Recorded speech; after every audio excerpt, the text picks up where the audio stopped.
It seemed to me like Chicago was just toying with us. Every time we got close, they extended out, and we come back and extend it out. But defensively, they're the best, and obviously they're the best we played against all year.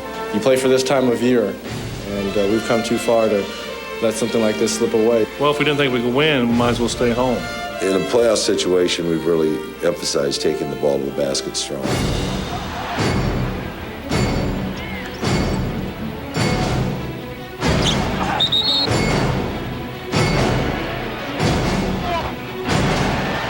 Our team has confidence. They know that they can bounce back. We haven't lost back-to-back games in a long time. We're prepared for, the long haul. And the intensity that increases with each series also increases with each game. Welcome to the United Center in Chicago. Game 2 of the best-of-7 Eastern Conference Final between the Indiana Pacers and the Chicago Bulls, with the world champion Bulls leading 1-0. Hello again, everyone. I'm Dick Stockton along with Hubie Brown. And you be the judge. How important is this contest to Indiana? The Chicago Bulls, in their entire history, have never lost a playoff series when they have won the first 2 games ever. And should Indiana go down 2-0, they would have to win 4 out of 5 to upset the Bulls. A pretty huge mountain to climb. And Hubie, in game number 1, Chicago's top scorers overcame offensive problems, and they showed a work ethic that you don't often see. Well, Dick, teams can always have a bad night offensively, but defense and rebounding is nothing but hard work. Now, the big 3 struggled from an offensive standpoint from the shooting area, and you can see it right here. Michael Jordan, 11 for 28, Pippen, 1 for 9, Kukoc, 2 for 11. Now, that's a combined 14 for 48, 29%. But see, they never stopped working. They came in with the 20 rebounds, 13 assists, and 12 steals. Now, 3 other guys stepped up. We're talking about Ron Harper, Luke Longley, and Dennis Rodman. All 3 guys had double-figure points and then an extra 23 rebounds. So it's a team effort, Dick.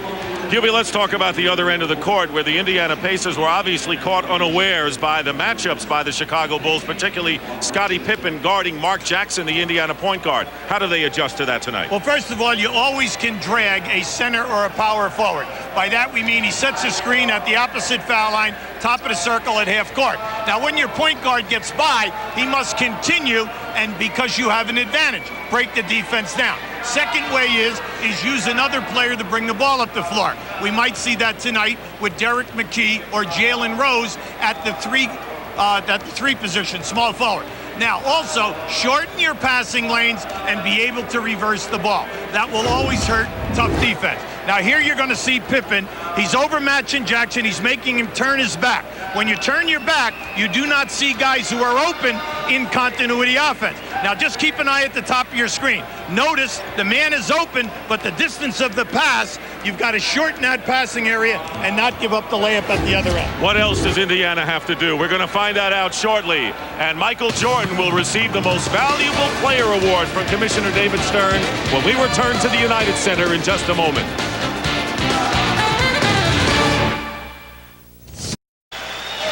Welcome back to the United Center. Game 2 of the NBA Eastern Conference Finals. And right now, let's go to the public address announcer, Ray Clay. Ladies and gentlemen, at this time, please direct your attention to center court, where the Chicago Bulls are pleased to introduce NBA Commissioner David Stern for a special presentation.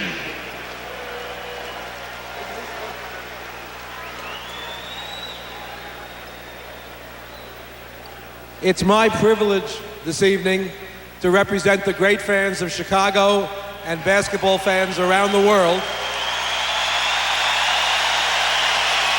Quite simply, to present Michael Jordan with his 5th NBA Most Valuable Player trophy.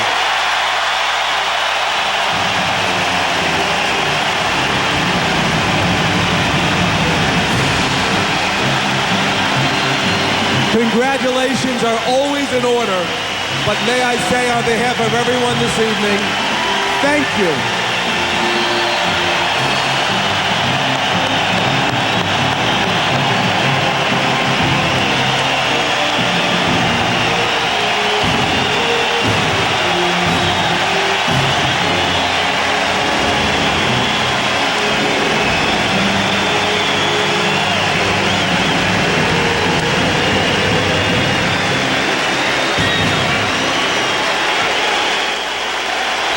And to put in perspective what winning his 5th most valuable player award means, look at the other greats that are listed below him. And of course, Kareem Abdul-Jabbar has won 6. I guess everybody tonight especially would like to be like Mike.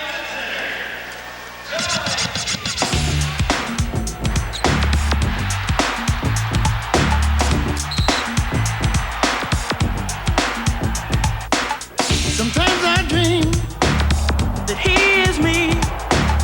You got to see that's how I dream to be. I dream I move, I dream I groove, like Mike. If I could be like Mike. I'm not going to sing.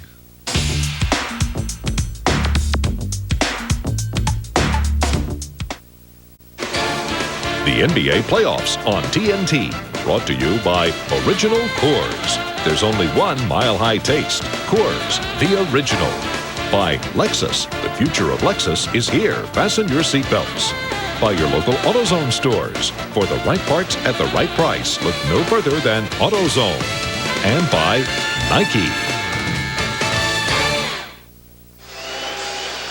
And welcome back to the United Center. The Indiana Pacers and the Bulls with the same lineups from Game 1. Mark Jackson, Reggie Miller at guard, Chris Mullin, Rick Smits, Dale Davis up front. For the Bulls, their same lineup of Ron Harper and Michael Jordan in the back line, Scottie Pippen and Toni Kukoc the forwards, and Luke Longley the center. The officials tonight are Hugh Hollins, Jim Clark, and Joe Forte. And the tip for game number 2 controlled by the Indiana Pacers. And Hubie, what else do the Pacers have to accomplish tonight? Well, naturally, they have to cut down to 26 turnovers, Dick, to somewhere between 13 and 15. Take care of their defensive rebounding. And Mullin and Smits must get high percentage shots, more than 4 for Mullin and 10 for Smits. Mark Jackson got a good look. Missed, but the offensive rebound by Dale Davis. Here's Reggie Miller for a long 3, and the rebound by Luke Longley. The Chicago Bulls struggling offensively, worked on that end of it yesterday in practice. They're happy, of course, with their defense. Michael Jordan only 1 of 9 in the first half Sunday. Misses his first shot of the game. The rebound by Dale Davis. Yeah, now this is what Mark has to do. Blow up the floor and do not allow Pippen to level him off. Here's Chris Mullin hitting the shot. Mullin held to only 4 shot attempts and 1 basket, and 2 attempts, gets off on the right foot with a minute going by. Dick, the reason why we say Mullin and Smits, they're 2 of your high scorers, but more important, 2 of your high percentage shooters. And right now, let's check in with Craig Sager. Well, not only was Dennis Rodman late arriving to the arena and we picked up another fine, but he, of course, is not starting, so he's back in the locker room now, working out on an exercise bike. He'll get the call from coach when they want him to go in. Dick? Rick Smits committing the foul, and Harper being guarded by Jackson. The same matchups that the Pacers are using, and Longley from Pippen, and Rick Smits right in the way. Amazing that he did not score on that one, and Mark Jackson going the distance, misses, and the outlet pass Kukoc. Miller is back guarding Harper. Here is Jordan wide open, and he takes the step, and they're going to call the pushing foul on Chris Mullin. No way he can match up against the quickness of Michael Jordan. No, that was a solid foul because you're not allowing Michael to get airborne, which would have been a 2-shot attempt. This is a side foul. Take it out of bounds. He may have quick hands, Chris Mullin, but he certainly can't keep up with Michael Jordan, who is the top scorer in the playoff at 32 a game. There was the double team on him. Goes behind to Pippen, and Pippen's first shot drops. Scottie Pippen coming out early to improve on a horrid offensive game, 1 for 9, despite his outstanding defensive play. And he's guarding Mark Jackson, and very nearly got a steal there. Yeah, but you see, anytime that Mark continues to go down into the painted area, something good will happen, Dick, as this game progresses. Here's Davis working against Kukoc. Kukoc with the defensive play knocks it out of bounds. It was Dale Davis, who had 8 of his 10 points against Kukoc in the first quarter of game 1. See, Kukoc at 6'10" with the long arms can play post-up people as long as you do not muscle him. If you take fadeaway jump shots, he's got a chance at a shot clock. And that pass was deflected, last touched by Rick Smits, so the turnover, and remember there were 26 of them committed by Larry Bird's Pacers, gives the ball back over to the Bulls. The Bulls, all they have to do is stay within their offense. They've done a great job in the last 5 wins in the playoffs. They're holding teams to 81 points per game. Pippen with an up and under against Mullen, and Smith gets the rebound. The score is tied 2-2. Nearly 2.5 minutes gone by in the first quarter. See, Rick Smith has got to get the ball out quicker, Dick. They've got to get the ball up the floor so that you can get shots in transition, because that's where Mullen and Reggie Miller will open up for easier 3-point attempts. Now here you're just going to see, this is good, you know, converging on Mullen. Just don't let him to get into the lane. And right there you're going to see 2 guys, bam, 2 guys foul. And the foul was called against Scottie Pippen. Harper, with a brilliant defensive job on Reggie Miller in game 1, is all over him again tonight. Miller misses Smith with the offensive rebound and is fouled. Luke Longley came over to try to swat it away, but Smith's a lot more aggressive starting out in game 2. Well, Dick, in game 1, the Indiana Pacers only had 7 offensive rebounds. When you shoot 45%, there are a ton available for you. Your front line has got to work hard and get on the glass, because when you get a second shot attempt, it's usually somewhere between 8 to 10 feet. So it's a high percentage shot, and you got a chance of getting fouled. The personal was called against Toni Kukoc as Smith makes the first free throw. And of course, the Indiana Pacers, unlike their free throw shooting during the season, had a very bad game from the line, only 64% from the stripe. See, this guy during the course of the year, Dick, he's an excellent shooter. He's a 78% guy. You've got to get to him because he can score 25 to 35 in any playoff game. But you got to get him the shot attempts in high percentage areas. Here is Longley wide open, and Longley misses, and Dale Davis the rebound. Mark Jackson gets it over to the man who can score, Chris Mullen, and he goes off to the glass, and Chris Mullen gives the Pacers a 6-2 lead. Harper lost control. Pippen steps back, tries the 3, and misses that one. And the Indiana Pacers starting off as they did in game number 1 with the lead against the Bulls. Mullen low loses it to Michael Jordan. Yeah, he couldn't make up his mind whether he's going to take the shot or continue to dribble. Ron Harper hits the shot. Ron Harper, who scored 15 points, plus doing the superb defensive job on Reggie Miller, brings the score to 6-4. See, it was nice to see Harper give 35 minutes in game 1, mainly because he's been hampered with a deep thigh injury and a hamstring. 7 on the shot clock. Kukoc is now matched up with Jackson.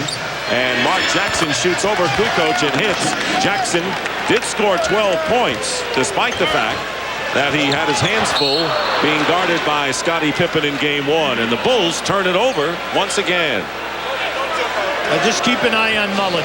See, now Mullen in the open floor, he can stop for the 3 or he can take it to the hole, and he is an excellent finisher because he also has that 8 to 10 foot pull-up game.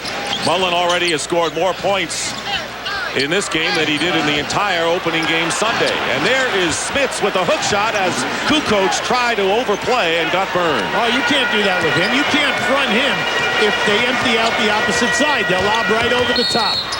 And a blocking foul called against Dale Davis against Scottie Pippen with 7:34 remaining in the first quarter. So the Indiana Pacers again starting out impressively, but they really didn't take advantage that much of poor Bulls shooting in the first quarter of game 1.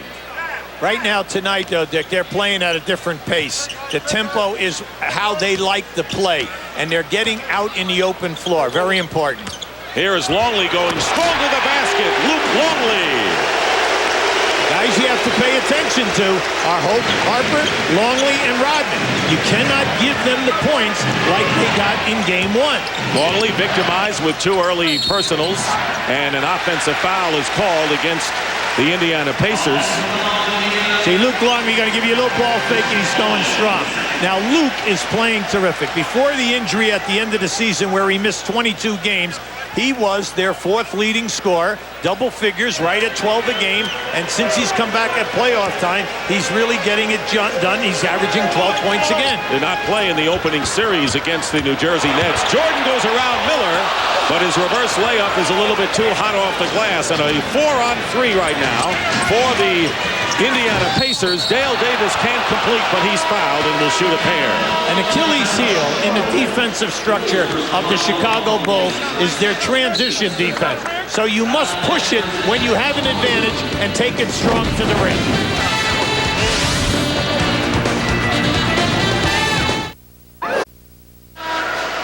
Keep an eye on the post right here, Rick Smith. You're going to see Kukoc play him on the top. The basketball is here. Mark Jackson is going to lob over the top. Now, as Longley comes to help, keep an eye also on this guy who's going to get to the offensive board, Dale Davis. Now, that's going to be there for them time and time again.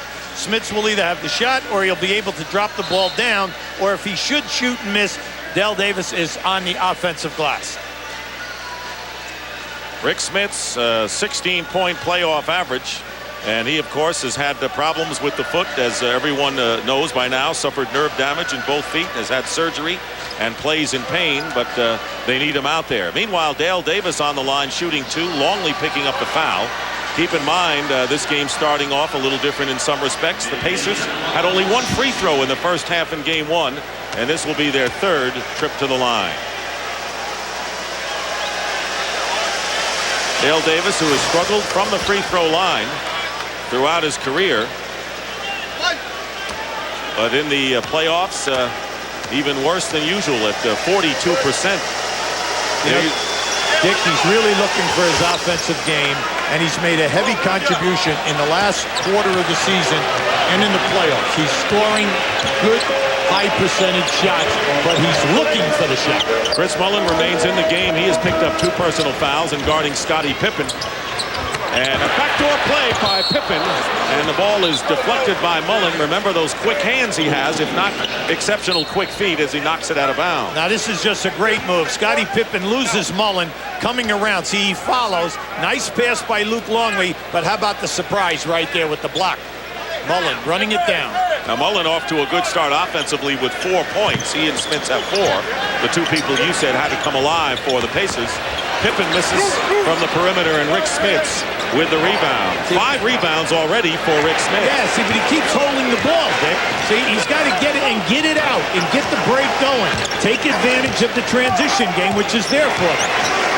Nearly halfway through this opening quarter, and with a screen, Reggie Miller misses from the corner. He had a real good look that time. Well, they set the screen up much higher that time, and as Jordan went over the top, Harper went over the top, Reggie Miller opened up in the corner. Miller is 0 for 3 from the field. Here's Toni Kukoc, and Pippen with the offensive rebound, and it is still Chicago's ball. Michael Jordan 0 for 2 from the field, and Reggie Miller 0 for 3, so the big point makers so far with the big donut. Now, if I'm a front court player, I'm happy tonight because they're letting contact go, and no one's picking up easy fouls. Goaltending, Kukoc, or I should say, that was Dale Davis, and goaltending called against Luke. It's credited to Luke Longley. So Longley now has 4 points. You know what, Dick? That ball had no chance of going in the basket. Jordan very nearly with the steal, deflects it out of bounds.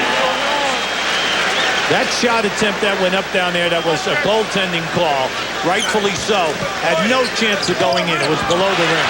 Luke Longley with his hands. You can see very active hands by the Bulls. And Rick Smits lost the ball. Loose ball, and Michael Jordan gets it away from Reggie Miller. Look at Longley. Pippen to Kukoc.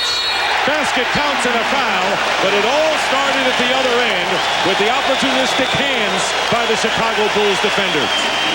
Now in game 1, Chicago had the advantage of 8 points and fast break. Now this is just unselfish play. Kukoc comes down the middle. They had either Longley, who was underneath the rim already, or Kukoc could have been a recipient of this pass.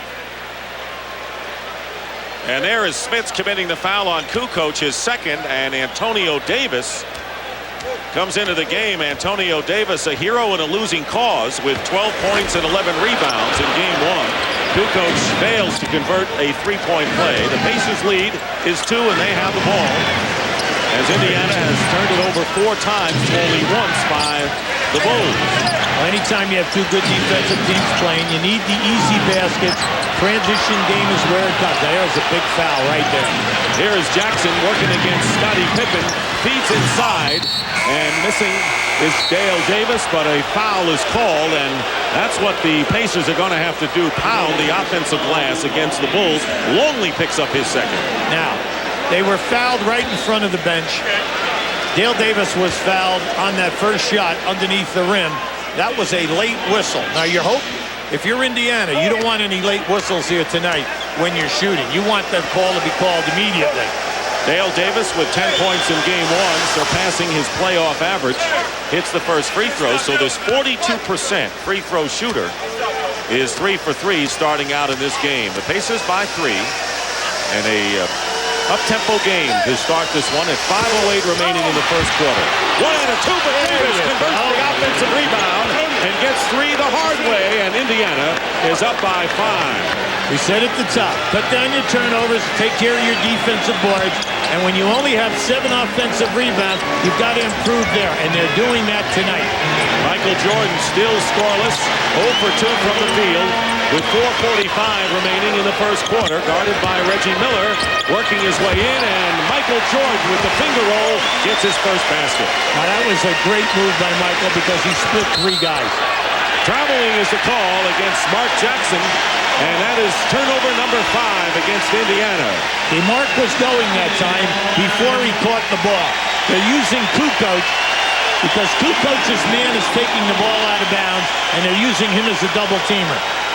Now, Craig Sager reported, Dennis Rodman reporting about an hour before the game started, 6:30 Central, 7:30 Eastern.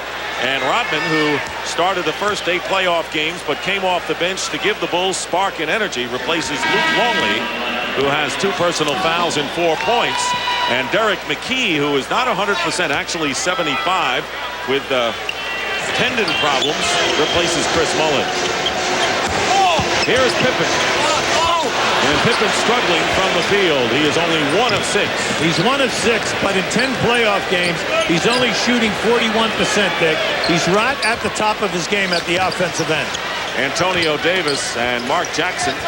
Jackson looking to repost down to Antonio Davis, who gets tripped.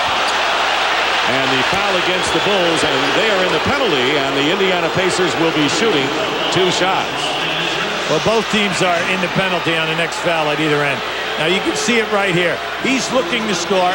You can see he slipped that time, and unfortunately for Rodman, you know, they gave him the call. Dennis Rodman with the personal foul. Larry Bird paying the utmost compliment to Rodman, who had 11 points and 10 rebounds. He said hard to get a rebound when he's in the game, and that's been the case throughout the playoffs when Dennis is in there. Well, Antonio Davis has been a major contributor for the Indiana Pacers all year. Their best defender, and then also in the playoffs. He's right up there in the scoring, and in game 1 he had 12 points and 8 rebounds. So he's a guy to contend with here. And the Pacers doing well from the line. Kukoc feeding Rodman, and McKee the rebound, and here come the Pacers pushing it up again, trying to get the easy scoring opportunity, and they do there. Antonio Davis left uncovered, and he starts out with 4 points, and the Pacers have their biggest lead of 7. See, the Bulls are yelling at one another right now, and they should, because no one is getting back.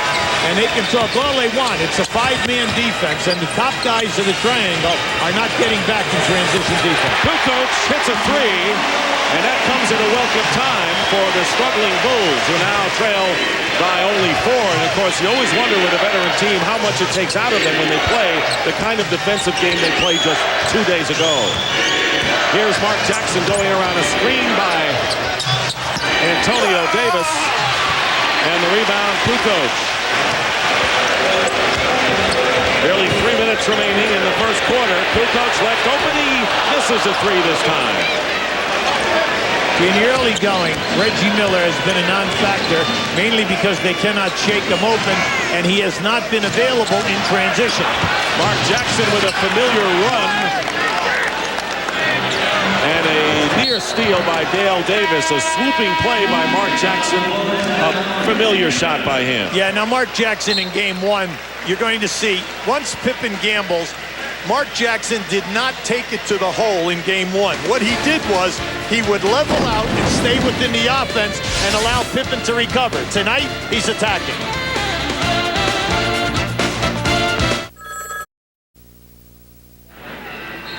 The Pacers lead the Bulls 21-15 in the house tonight. Bill Russell, another 5-time MVP, showing his respect to Michael Jordan.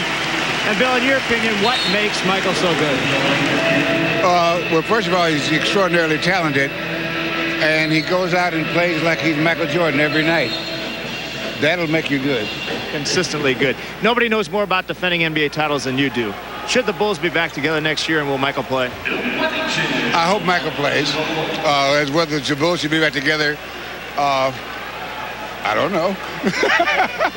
But I hope he plays, but that's very selfish of me because that's a decision he has to make on how he feels about himself and how he feels about playing. Obviously, he loves to play. All right, thank you very much. Let's go back to Dick and Ubi. All right, thank you very much. One of the legends of the game, Bill Russell. Bill Wennington has come into the game for the Bulls, and Jalen Rose, who's guarding Scottie Pippen now for the Pacers. Harper trying to beat Jackson off the dribble does. Ron Harper, no effects, it seems, by that hamstring the way he's running tonight. No, Harper and Longley look real good early, and so does Kukoc. Kukoc just doing a nice job in rebounding and taking up space in that lane. Kukoc on the bench right now has been bothered by a back injury, and there is Antonio Davis going in. The basket counts, and a foul, and we are seeing a lot more aggressive play by Indiana off the start tonight. See, tonight they're getting down in the paint, Dick, and the Bulls are not a good rotating team on the baseline. You can find people if you're unselfish and make the extra pass. Now, in the early going, we're getting the extra pass, and they're getting high percentage layup, and then the most important thing, they're getting to the foul line. Antonio Davis, 7 points in 3 minutes, and the shooting very similar for Indiana, but Chicago up to 40%. And kind of a similar start, although the Pacers have to like their all-round game a lot better in the first quarter of this one. Jordan inside, guarded by McKee, and is fouled with just under 2 minutes remaining in the first half. In the first quarter, I should say. Now Derek catches him on the way up here. Now keep an eye on this. McKee rotates over. He catches him right there. See, he caught him on the arm as Michael got up into the air. Bulls on the free throw line for only the second time in the game as Jordan hits the first free throw.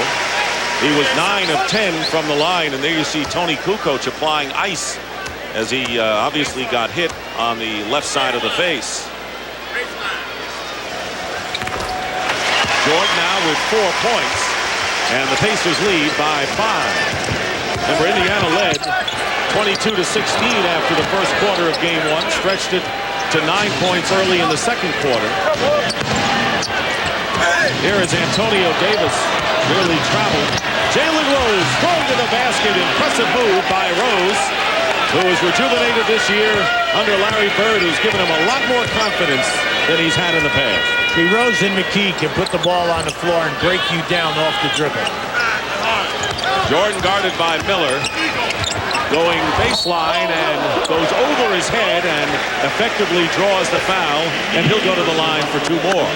As the shot clock is going down in this first quarter, you're going to see here Jalen Rose takes it right to the hole. See, Rose, McKee, Jackson, and Best all are fairly clever off the dribble. The main thing is you want to catch the Bulls in a lackadaisical rotation, and that's what's happening early. Michael Jordan misses the first free throw. He scored 15 of the Bulls' last 19 points on Sunday.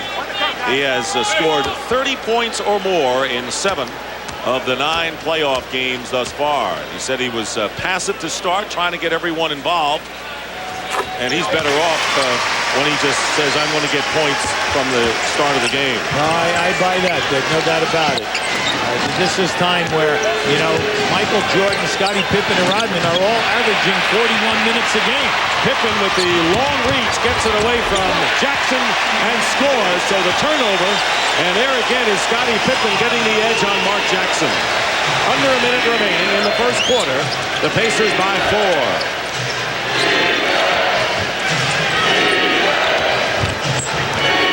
Rose guarded by Jordan. Pippen over to help with 8 on the shot clock. Slapped away by Jordan.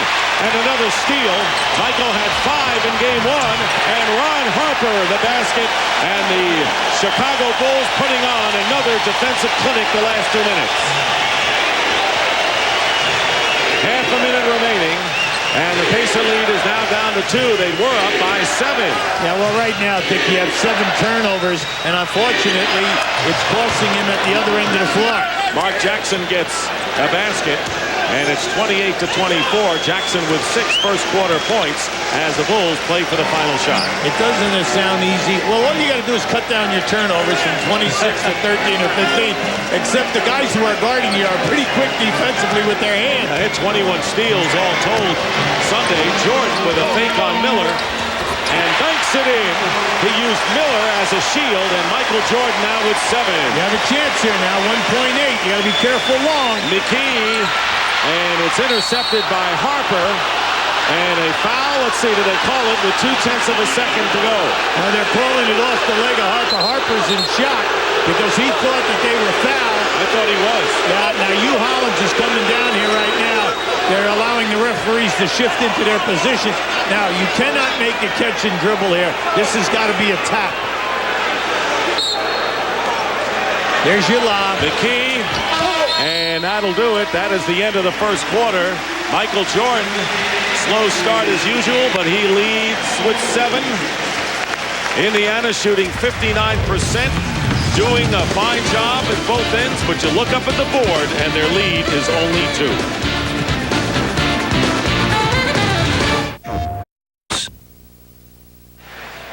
And welcome back to the United Center, the NBA playoffs, where in Game 2 of the Eastern Conference Finals, Bulls won Game 1, but after 1 quarter tonight, the Pacers lead. The hometown Chicagoans 28-26. Now keep an eye on this steal right here by Scottie Pippen. It's 1 of 8 turnovers for Indiana in that first half, which has cost them 8 points in transition. Now now we're going to give you one of Michael. Keep an eye on his eyes. He's going to check the clock. You're going to see a great, watch, there's the clock. Now he's going to give you a crossover. He's going to come back with a reverse. Now watch the ball fake and the bump. See, the bump is what opens him up as he plays the glass. Now at the end of 1, Indiana shooting 59%. They're 8 for 9 on the line, and they're winning the rebounding, 14-4. The turnovers, a major minus. As it was in game number 1, as we start the second quarter, Scottie Pippen, along with Randy Brown now in the game, Dennis Rodman, Toni Kukoc, and Ron Harper. Tipped in by Dennis Rodman for his first points of the game, and the Bulls have drawn even at 28. Travis Best is now the point guard with Antonio Davis, Derek McKee, Reggie Miller also in there as Jalen Rose remains in the game for the Pacers. That was Chicago's first offensive rebound. Miller defended inside, and it was Harper and Rodman both underneath. Pippen working against Jalen Rose. Randy Brown gets the assignment against Travis Best because of his quickness. Best is very speedy himself, and the two guarding each other at both ends. And the personal foul against Rose, his first personal. Now keep an eye on this. Pippen forces up a three-point shot attempt here, and Rodman gets right up inside. Even though he was pushed, had the presence to tap that ball in. Now right down here, you don't need to foul Pippen. Pippen's got to show you that he can hit on the outside because he's struggling in game 1 and 2 from the perimeter. Here is Pippen guarded by Rose. Knocked away, plenty of time on the shot clock. Michael Jordan starting the second quarter on the bench, and a foul is called against Rose as he was going after the ball and fouled Randy Brown. So 2 quick fouls by Jalen Rose. Well, you're not going to worry about that because they're playing that small forward position by committee. And another thing is Rose has picked up 2 hustle fouls. Mark Pope also in the game. He saw action early on off the bench. He's guarding Toni Kukoc, trying to buy time, and a bad pass by Rodman off the shoe of Pippen. And here is Antonio Davis, blocked by Ron Harper. Ron Harper giving up several inches to Antonio Davis, blocked. And Randy Brown behind the back. Pippen is fouled, and the crowd loves the action early here in the second quarter. Now in Randy Brown, you get better defense than Steve Kerr. You get a quicker guy off the dribble, especially taking the ball down the floor, and he can make the passes in the paint. But with Kerr, you're getting the high percentage shot and then the high percentage three-point shot. Travis Best committing the foul. Pippen makes the first. Join us on Friday for TNT's NBA playoff swan song as we go to the City of Angels to bring you Game 3 of the Western Conference Finals. Shaq and the Lakers Trailing 2-0, face off with the Mailman and the Utah Jazz. Coverage begins at 9:30 with the pregame show from the Great Western Forum. Scott Burrell into the game for the Bulls as Pippen makes the free throws, and the Bulls lead at 30-28 for their first lead of the game. Pacers right now playing with 5 reserves, not one member of the starting group in there right now. And a foul called against Toni Kukoc. Now, Kukoc was playing Derek McKee down on the post. They set a screen, and Kukoc just crushed McKee as they ran a curl move. Big thing right now for Chicago. Once again, they're scoring in transition, getting the pluses in the fast break department, Dick, and that's where you always like it when you're struggling at the offensive end of your sets. They're going with 5 reserves against the Bulls right now and trailing by 2. And here is McKee with a reverse layup and a great pass. A bullet thrown by Jalen Rose underneath. That was a terrific catch along with him. Let's credit the catch, too. It was a good catch, and then not only that, he salvaged and made a high percentage shot. While we're handing out bouquets. That's right. Tied at 30, and offensive foul called. Catch Rodman. Yeah, to catch Rodman on a moving screen, Dick. That's 2 on Dennis. Now just keep an eye to the right of your screen. It's going to be a bullet by Rose. And then right in here, over the top, Pippen gambles. Now not only does McKee make the catch, but he salvages it to a nice high percentage backspin layup. Vince Cellini in our Atlanta studios with this reminder. Inside the NBA follows the game, and there is much to discuss around the NBA. Latrell Sprewell, a possible lockout, and a surprise meeting at the league office on violence in that first-round Heat-Knicks series. We'll hear David Stern's thoughts on all that and more at halftime when the commish chats with Ernie Johnson and Kenny Smith. But right now, back to Dick and Hubie at United Center. Thank you very much. Judd Bushler makes his first entry into the game. And most of the players on the floor are reserves with the exception of Scottie Pippen. Really, everyone else coming off the bench in this game. 2.5 minutes have gone by here in the second quarter. We're tied at 30. Travis Best with a good screen from Antonio Davis. And a loose ball picked up by Rose. And Rose with a great pass to McKee. And that combination works again. And they're going to wave off the basket. The foul before the shot, apparently. I'll tell you, Rose and McKee working things effectively inside. Well, once again, Chicago loses the defensive rebound. Indiana takes it right out of the hand of the man with the ball, and then they make it. Now, this is just a great pass. The fact that McKee bobbles this one, you just say, hey, you can't do that. We need layups. That was a perfect pass. You try to catch it with one hand. And what's a big development here is Dennis Rodman with 3 fouls goes to the bench. And a huge loss. The top rebounder in the playoffs is going to the bench with 3 personals.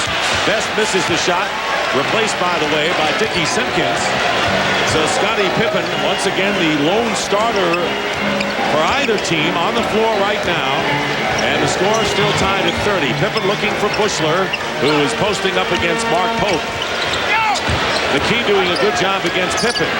Simpkins going to the basket, and a hold called against Jalen Rose, and he's close to a technical foul. Jalen Rose picking up his 3rd personal foul, so a key operative from Larry Bird's bench is in foul trouble. Now Jalen Rose is upset with this call, but right there you can see he got hit right in the neck, and as he reached in, he definitely grabbed on the wrist. Now they're going to bring Mullen in right now. Now Jalen Rose is upset, not because of his foul, but he got whiplashed right across the neck on that drive.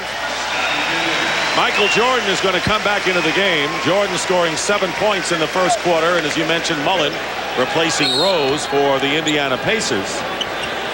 Scottie Pippen getting a breather for the Bulls. Pippen tonight has scored 6 points.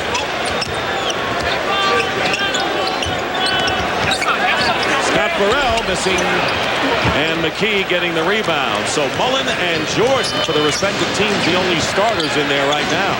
Well, right now, the last 2 minutes at both ends at the offense, it's been very herky-jerky. Nothing is smooth. And Burrell on the steal inside. We have been stuck on 30-30 for nearly 2 minutes. As the Bulls moments before took their first lead of the game, 30-28. Derek McKee can't stop his forward motion and fouls Jordan from behind. Now this is just a nice quick move by Michael. And you can see that the defender, Derek McKee, honestly thought that he was going to come off the screen. Michael fooled him with the crossover and the explosion. Pacers over the limit with 8 minutes and 17 seconds remaining in the second quarter. So very early did they give the Bulls the bonus. Michael Jordan with the free throw. You know, everyone's talking about Michael Jordan being 35 years of age and winning an MVP. The fact that he has won 4 scoring titles in his 30s.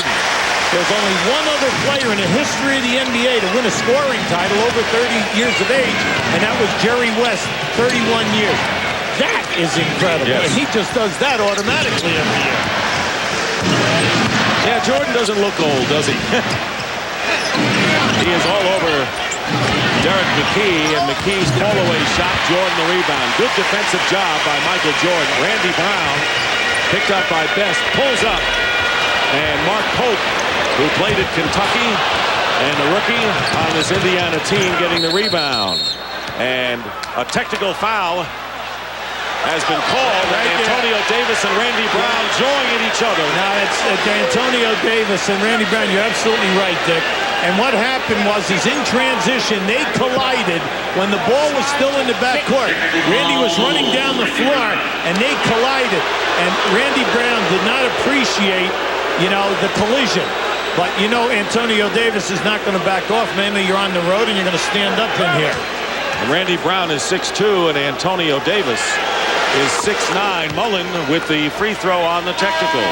Yeah, we'd like to show it to you right here. Now, keep an eye up on the left-hand side as we go up the floor. You're going to see Randy Brown. There it is right there. He just popped him. Antonio Davis popped him, and Randy Brown went right back and stepped over him. So the first was a pop by Antonio Davis. Randy Brown stepped on him as he went over the top.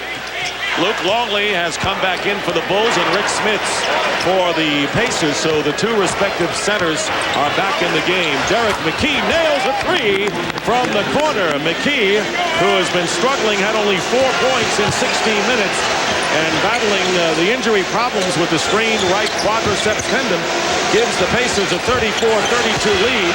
Michael Jordan gets another chance as Burrell got the offensive rebound. Jordan missing from three-point range. We're seeing some bad clanks from the three-point range, all right, at the Chicago end. Nice look. And a great play by McKee as he got a hand in on that pass inside. McKee, surprisingly, even to Larry Bird, playing an active game. Reggie Miller back in there for the Pacers, and Chris Mullen will go out. Well, the Chicago Bulls, who did not hit a three-point basket in game 1, they were 0 for 6, not doing much better tonight. 1 for 6.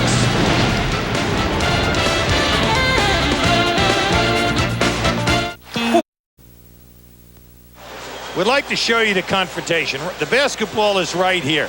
The two guys involved are right here, Antonio Davis and Randy Brown. Now watch Antonio Davis knock Randy Brown right there, and then Antonio Davis falls to the floor. Now as Randy Brown is running, watch, he looks like he steps on him right there, and you can see right here he misses him.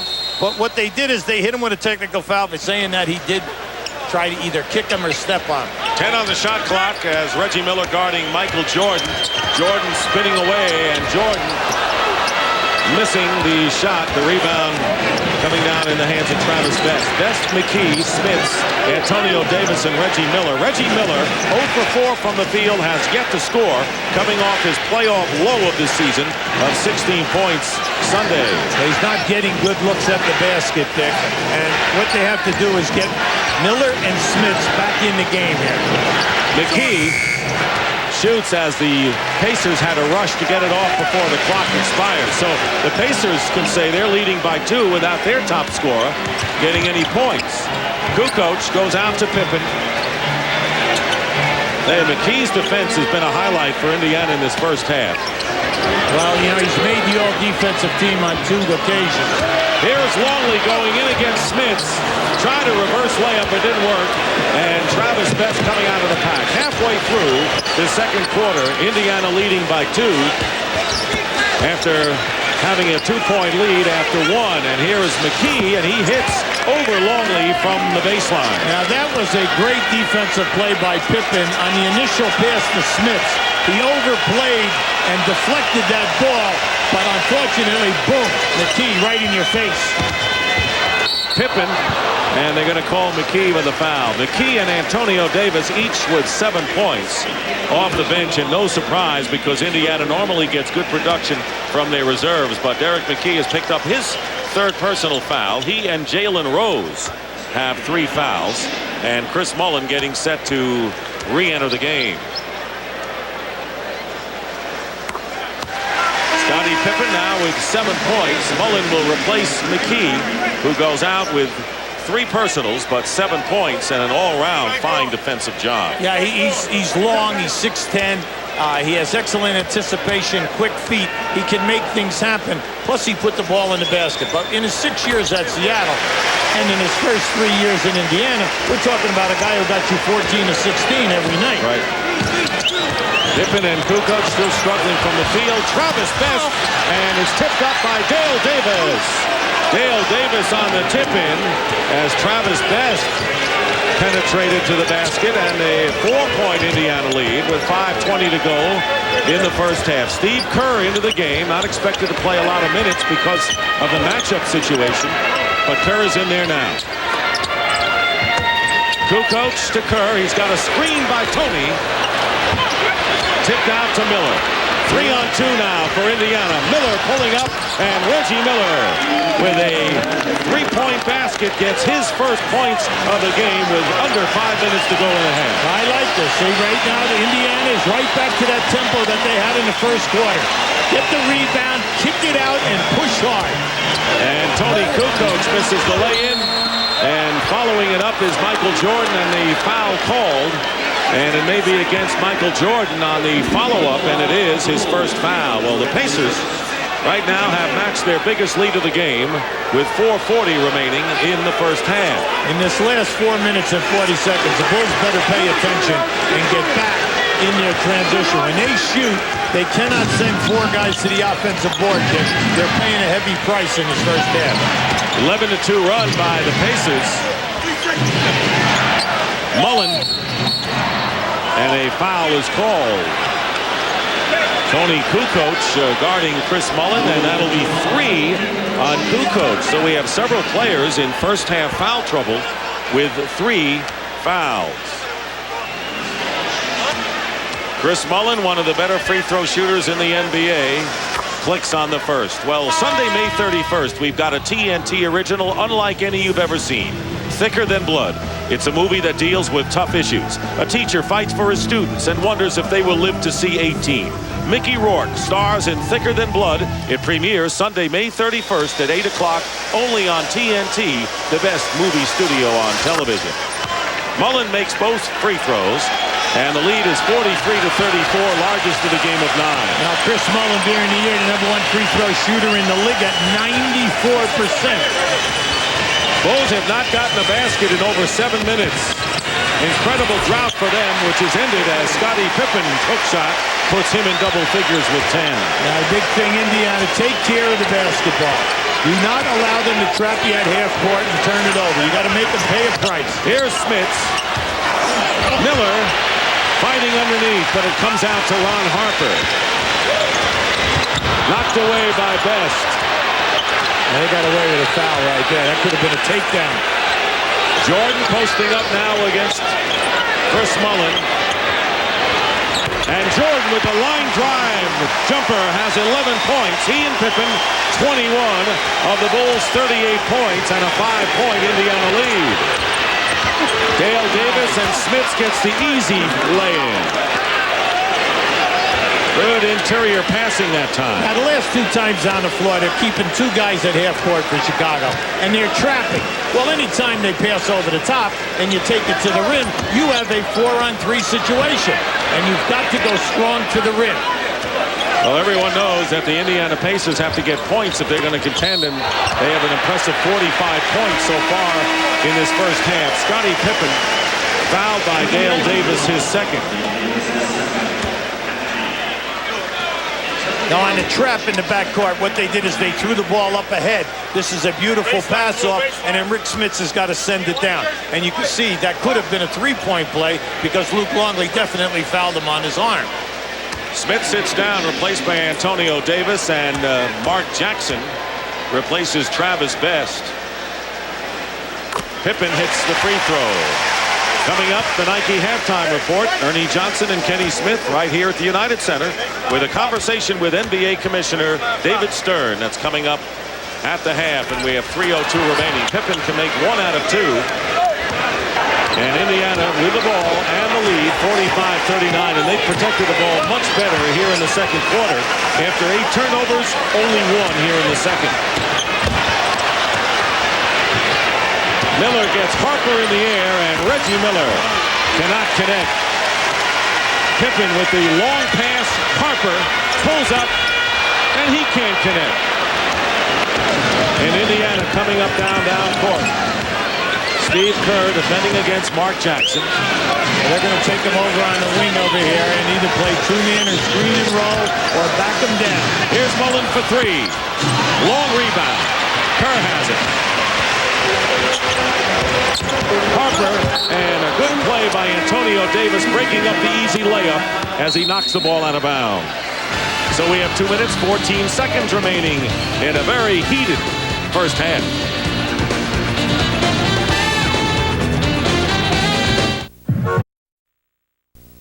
The NBA playoffs on TNT, brought to you by Honda Motorcycles, celebrating 50 years with great deals during Honda Dream Days.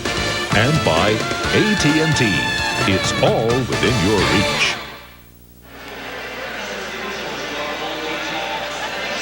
We'd like to show you what's happening here. Here's the basketball. We have 2 defenders, Scottie Pippen and Steve Kerr. Scottie Pippen's man is over here. He's releasing. They're making the pass, and then just watch what happens. This is what you've got to make them pay the price. Because right now, Dale Davis takes it in the Smits, take it up strong. Kerr getting it into Pippen. And Scottie Pippen misses the shot. You can look at this game 2 ways. The Bulls shooting 40%, being out-rebounded by 10, yet down by 6. Reggie Miller has only 3 points, and the Pacers are up by 6. It's in the eye of the beholder. Here is Chris Mullen, and he's called for the offensive foul. And that'll be 3 on Mullen. Well, Chris Mullen is saying he was inside of the box, and it should not have been called. Now, this is Chris Mullen. Now, just watch as we get down in here. Now, I'll tell you what, from that angle, it looked like he was outside the box, and it was there. Chris had the shot, the medium shot. The old story, if he takes the 3, he's one of the best three-point shooters. If he puts it on the floor, he can finish. But the medium game, and you know he has that game. 10 turnovers, but only 2 here in the second quarter, and the Pacers lead by 6. 1:39 remaining here in the first half. Jordan working in low against Miller with a turnaround. Nice play by Michael Jordan. 13 points. He and Pippen have 24 between them, but the Indiana Pacers, with a lot of balance, 4 players have 7 points. And a ball nearly lost out of bounds. Mullen hits a 3, and Chris Mullen, who had hit a 3-point basket in every playoff game until Sunday's game 1, gets back on track with that one. Well, what I like what's happening is Scottie Pippen continues to lead either Antonio Davis or Dale Davis. And when that happens, something good has been happening for Indiana. Here's Jordan. How many times have you seen him fall away and bank it in? He's got 15 now on 5 for 9 shooting. And the Pacers lead is 5 with under 1 minute remaining here in the first half. Indiana leading by 2 after 1. Up by 5 with the ball. 10 on the shot clock. Now this, you know, they have to double team and get him out of that. Antonio Davis, a double-double in game 1, his first of the playoffs, now has 9 points off the bench. When you double team in that situation, you've got to rotate quick. Pippen misses a 3. And now the Pacers using the clock. They have 20 on the shot clock, under a half a minute remaining, and up by 7 points. Now you're going to see Mark is going to back him down again. Look for the double team. Oh, illegal defense. Yeah, legal defense. Against the Bulls, and that is the first call. The next will result in a technical free throw. And a technical foul In the last 24 seconds, it becomes a technical that is a shooting situation. Coming up, the Nike halftime report. Commissioner David Stern will be interviewed by Ernie Johnson and Kenny Smith. Mullen making good on the technical. And the Pacers will have another chance with 21.2 on the clock, leading by 8. So they can establish their biggest lead of the game if they get a basket before this half is over. And Chicago does not. Kerr guarding Jackson on the perimeter. Well, you can see that time Scottie Pippen bluffed the trap. Now they're going to clear out for Mark. Let him back down. Let's see if the double team comes. There goes Pippen. Here's the double team. They get it inside, and Antonio Davis quickly double teamed himself, and a foul with 3.1 on the clock. Now you and I both know we could give him that shot 100 times and never make that shot. Never. Right? And the Bulls bail him out by fouling him on that play. Meanwhile, Longley picks up his third, so the Bulls players with 3 personal fouls are Kukoc, Longley, and Rodman. That's their big people, their rebounders, and Chris Mullen, Derek McKee, and Jalen Rose have 3 fouls for the Pacers. Well, the first half could not have gone any better for Indiana. Now you got to go give and take because you're on Chicago's own court. But for the better, they're breaking the trap at half court. They're getting easy layups. They're scoring in transition. The Pippen on Mark Jackson early was somewhat negated. Yeah, they had a little success with a couple of turnovers, but basically Mark defeated it, got it down, and made things happen in transition. Here's Michael Jordan. His time runs out. He hits it. Michael Jordan with the basket from the corner. He had his foot on the line, and time runs out, and that'll give the fans something to chew on during intermission. Jordan with 17 points hits the basket from the corner, and here's how it went, Hubie. Now just keep an eye over in that right-hand side. Now he saves this, a little bobble, but takes it right on up and in. 10 points in the second quarter for Michael Jordan, 17 in the half. Well, the one thing you do not want to do is foul him in that kind of a situation. Reggie was right up, applied good pressure, but Michael is on a roll in this quarter. And at the end of the first half here at the United Center of Game 2, the Pacers lead the Bulls by a score of 52-45. 24 minutes here at the United Center. Game 2 of the Eastern Conference Finals. Indiana led by 3 at the half in Game 1. They lead 52-45, a 7-point advantage after 24 minutes here in Game 2. Michael Jordan has 17 to lead the Chicago attack as they try to take a 2-0 lead in this best-of-7 series, the Eastern Conference Finals. We welcome you to the Nike Halftime Report. Ernie Johnson along with Kenny Smith, joined tonight by the Commissioner of the NBA, David Stern. Commissioner, thank you for being here. Good to be here. What a way to start the night. You give Michael Jordan his 5th MVP award, an emotional time, and was there part of you thinking this is the last time we'll see him playing? What does your gut tell you about his future? Well, I'm trying to do anything short of begging in public to elongate his stay here, but I don't have a feeling on that. I'm one of those who thought that when he retired the last time, he was going to stay retired. So I don't even want to render an opinion. And I know you say it in jest, though, but would you use some of your influence to say, Michael, hang around, you can still play? I thought the best way to try it was I said to him pre-game when we were taking some photos that I said, listen, I asked Scottie where he wanted this presented next year. He said, wait a minute. Okay. So I'm trying anything. I'll try anything once. Whether Michael Jordan is here or not, the league next year, the fans are wondering, is there going to be a lockout over collective bargaining? What are the chances right now? Are they better for playing next season or for there being some kind of a disruption? Well, I think that when you've had 52 years without a disruption, you would tend to think that you could continue to do it. It doesn't mean that we're not at a considerable gap in our negotiations, but I'd like to at least remain the optimist. Well, you know, Mr. Stern, the average David. I could call him David now. And I you know always I've arrived. You've arrived. Come on. But the average fan, you know, he looks at it and he says, look at all the players making all these millions of dollars. Look at the packed arenas, the jerseys. Are these issues strong enough to stop the league from playing? Well, if you have several $1 billion of revenue and undisputedly the league's finances continue to go down, where I'd say next year we'll be lucky to break even, there's something to negotiate over, and it's up to us and our players to find a way to bridge the gap that we have. How about other issues, Commissioner? How about testing for marijuana? You know, my view is that on those issues, after the public posturing, when we and our players get together behind closed doors, that's not an issue. We will be able to address those issues because the majority of our players feel very strongly about what contributions they make to society. If you corner them or try to embarrass them, that's a different issue. But if you talk behind closed doors, we're almost on the same page on this. I'm sure of it. Commissioner David Stern joining us here on the Nike Halftime Report. We'll have much more with the Commissioner when we come back. It is halftime of Game 2 of the Eastern Conference Finals. 52-45 is the Indiana lead over Chicago. Back in a minute.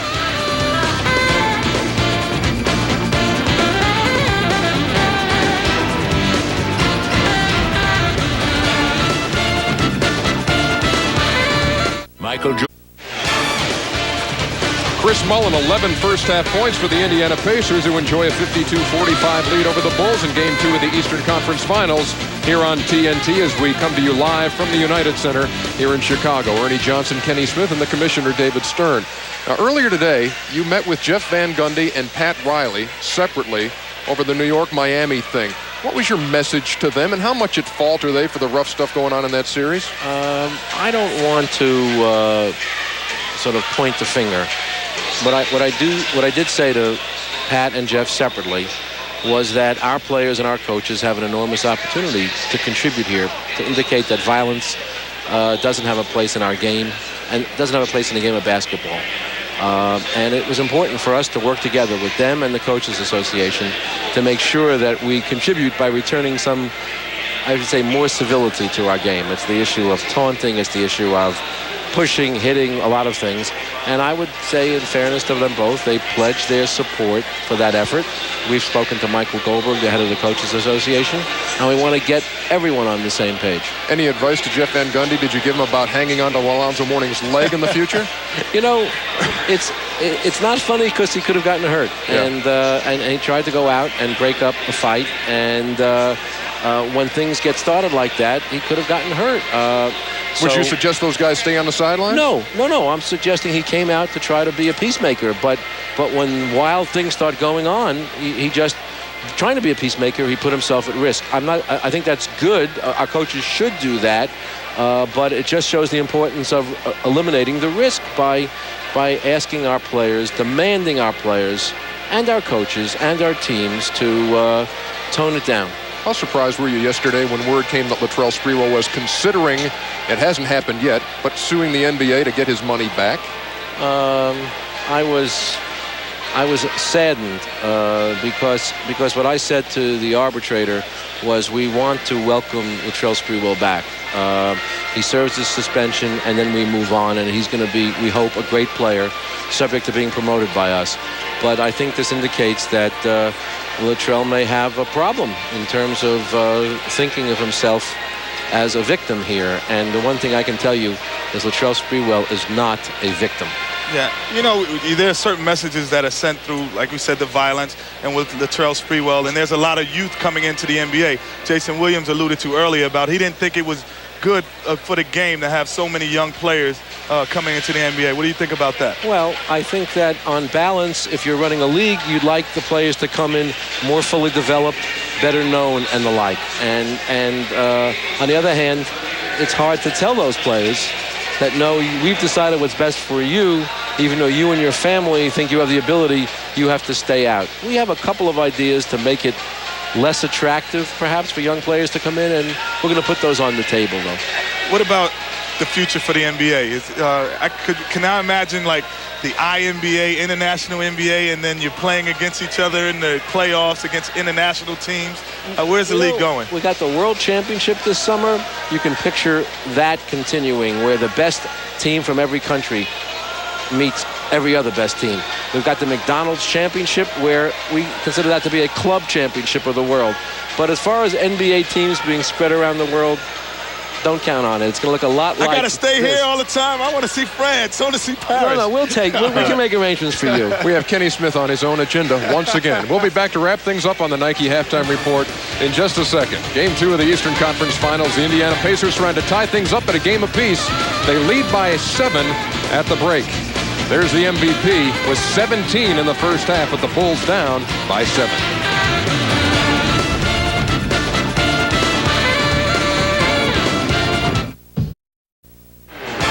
Welcome back to the Nike Halftime Report. Remember, after the game tonight, it's Inside the NBA. Vince Cellini in Atlanta, along with Cheryl Miller and B.J. Armstrong as they wrap up the night in the NBA playoffs. And Friday night, the traveling road show moves on to the Forum in Los Angeles for the Jazz and the Lakers. Game 3, Utah on top 2-0. Pregame at 9:30 and the tip at 10 o'clock from the Forum. Commissioner David Stern, thank you so much for joining us tonight. Thanks for having me. Wonderful seeing you.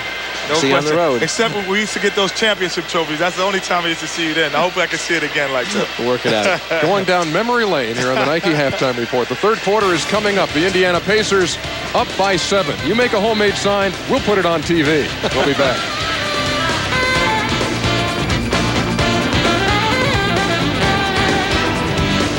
And welcome back to the United Center.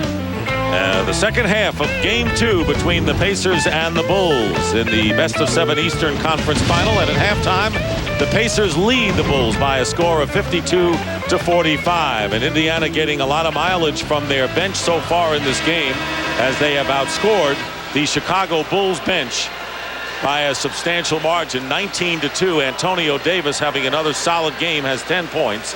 Pacers one free throw in the first half of Game 1 already, have gone to the line 15 times. But story brewing here with Dennis Rodman, who, as Craig Sager reported, got to the arena about an hour before tip-off, played only 7 minutes, got into foul trouble, and as a result, the Bulls have been devastated off the glass. Dick, they're getting out-rebounded by 11, 28-17. And another major issue, they only have 2 offensive rebounds. In Game 1, they had 15 and put the ball back in the basket. Also, they cannot make a three-point shot. They're 1 for 7, 0 for 6 in Game 1. They're now 1 for 13 in 2 games.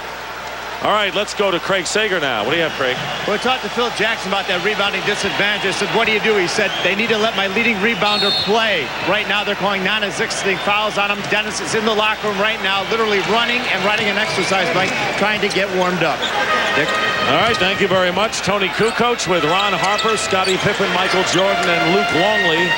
We'll watch the foul situation as the big people for the Bulls have 3. Here is Jordan trying to get a basket off against the crowd and loops it high. That's 19 for Michael Jordan.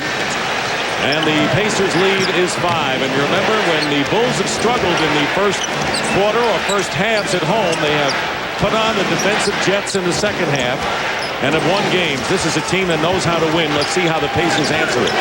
Michael is now 7 for 11 from the floor.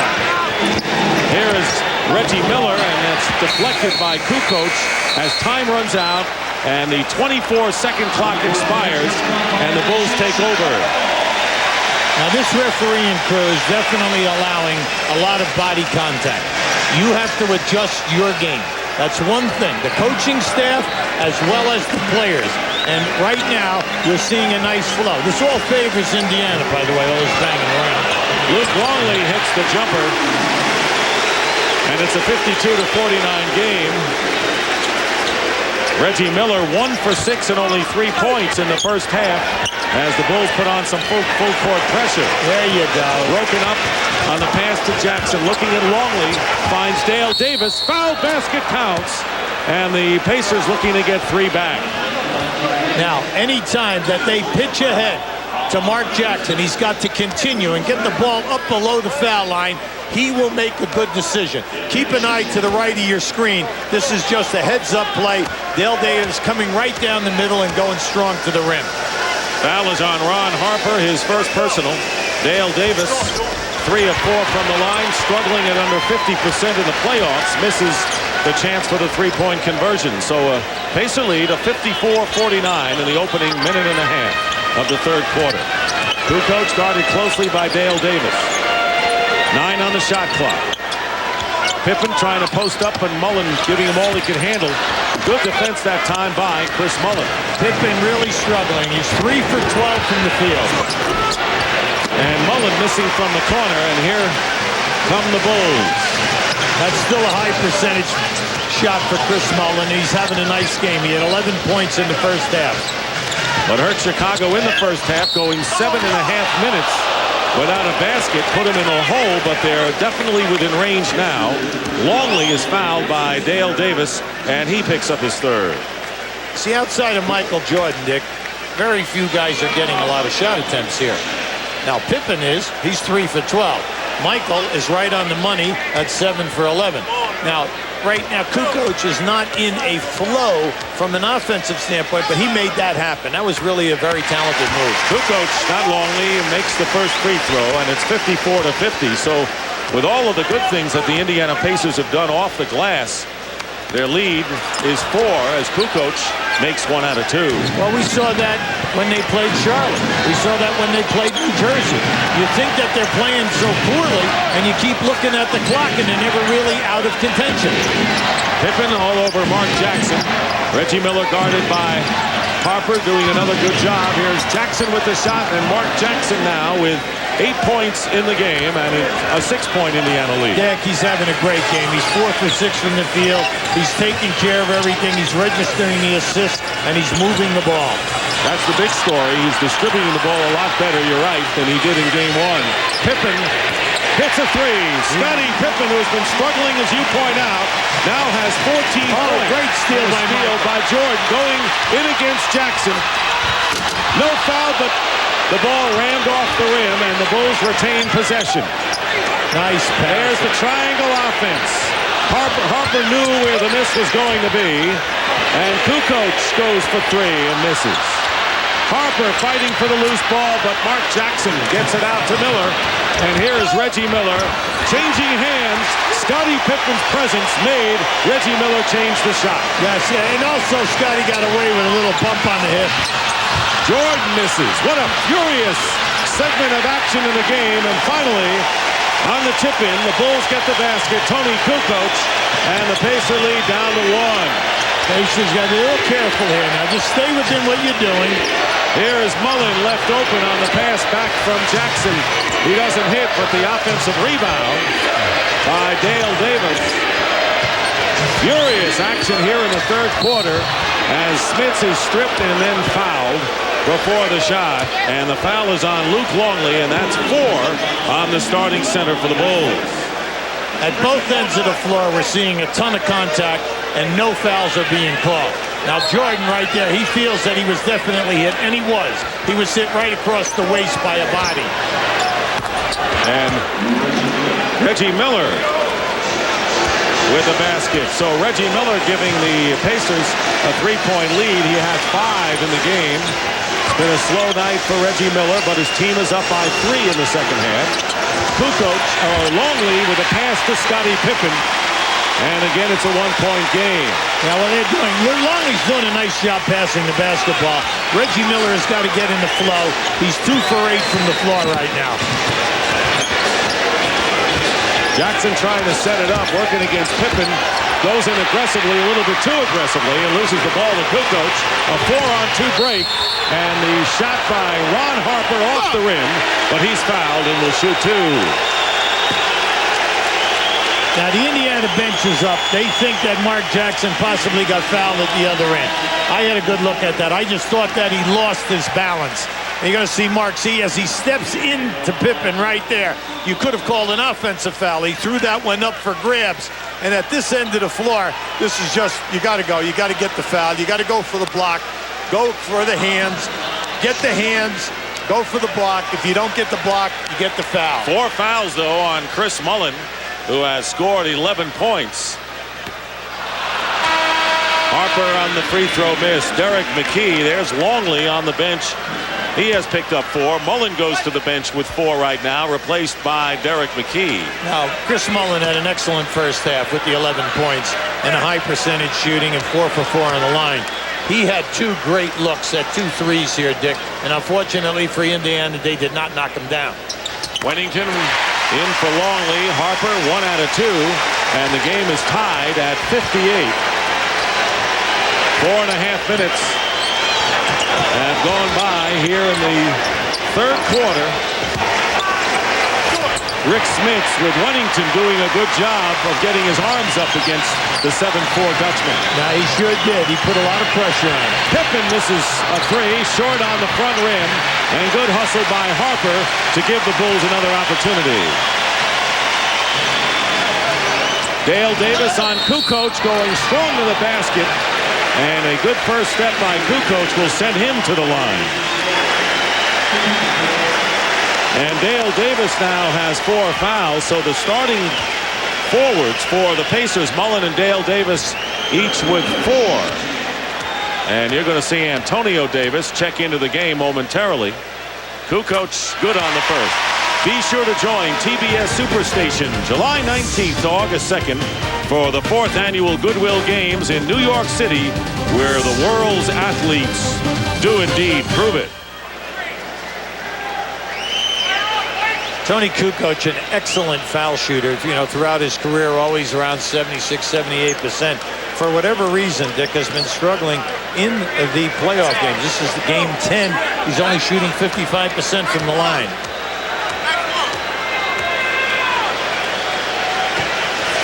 Kukoc gives the Bulls their first lead since a minute and a half into the second quarter when they were up 30 to 28. 2-point lead for the Bulls. They look like they're in the trap. And Smith knocks it away, and it's going to be Indiana's ball as Pippen arguing with Hugh Hollins. Yeah, now he changed it. That's right. They were in there 1-2, 1-1, full court trap after a foul shot. Now that's the first time that they have shown it tonight. Now this is just a bad pass. You have to shorten the passing lanes. That's what we said at the top. Shorten the passing lane and be able to reverse the ball.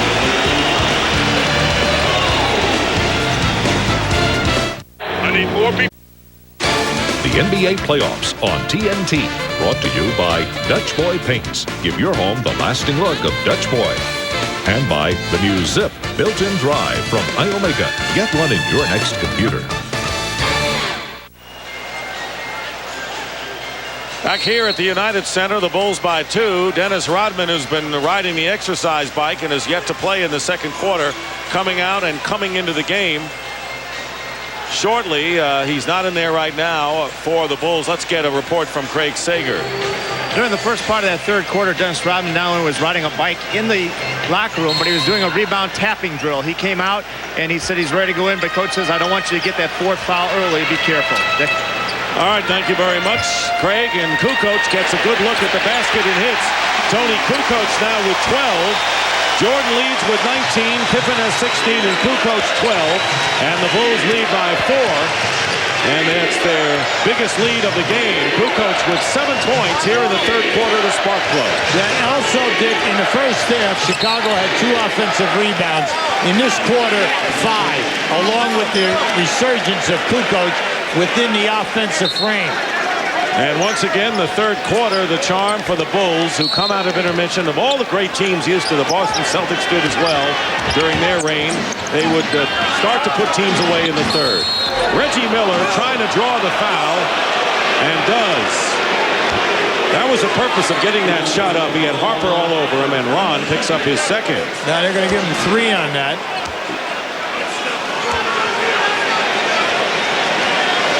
Reggie Miller only 2 of 9 shooting, and this is the first trip to the line where he will have 3 free throws. The main thing with Reggie's game throughout the playoffs, he always elevates it up to 8 or 9 foul shots attempt, and tonight he's not been able to get done. This is a 2-shot situation, not a 3. Dennis Rodman back in the game. Ron Harper will sit down. So Wennington and Rodman in there, along with Pippen, Kukoc, and Jordan. A big team in there for the Chicago Bulls, as Miller makes both free throws and Chicago up by a pair.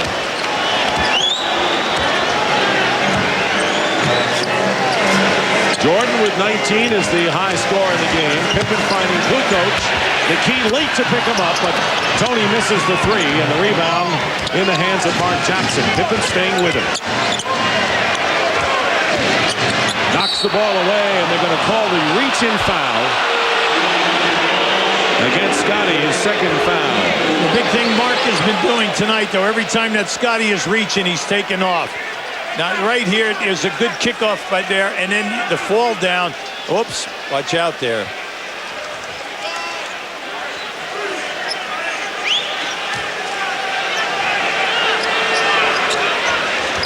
And there is the reach-in foul by Pippen.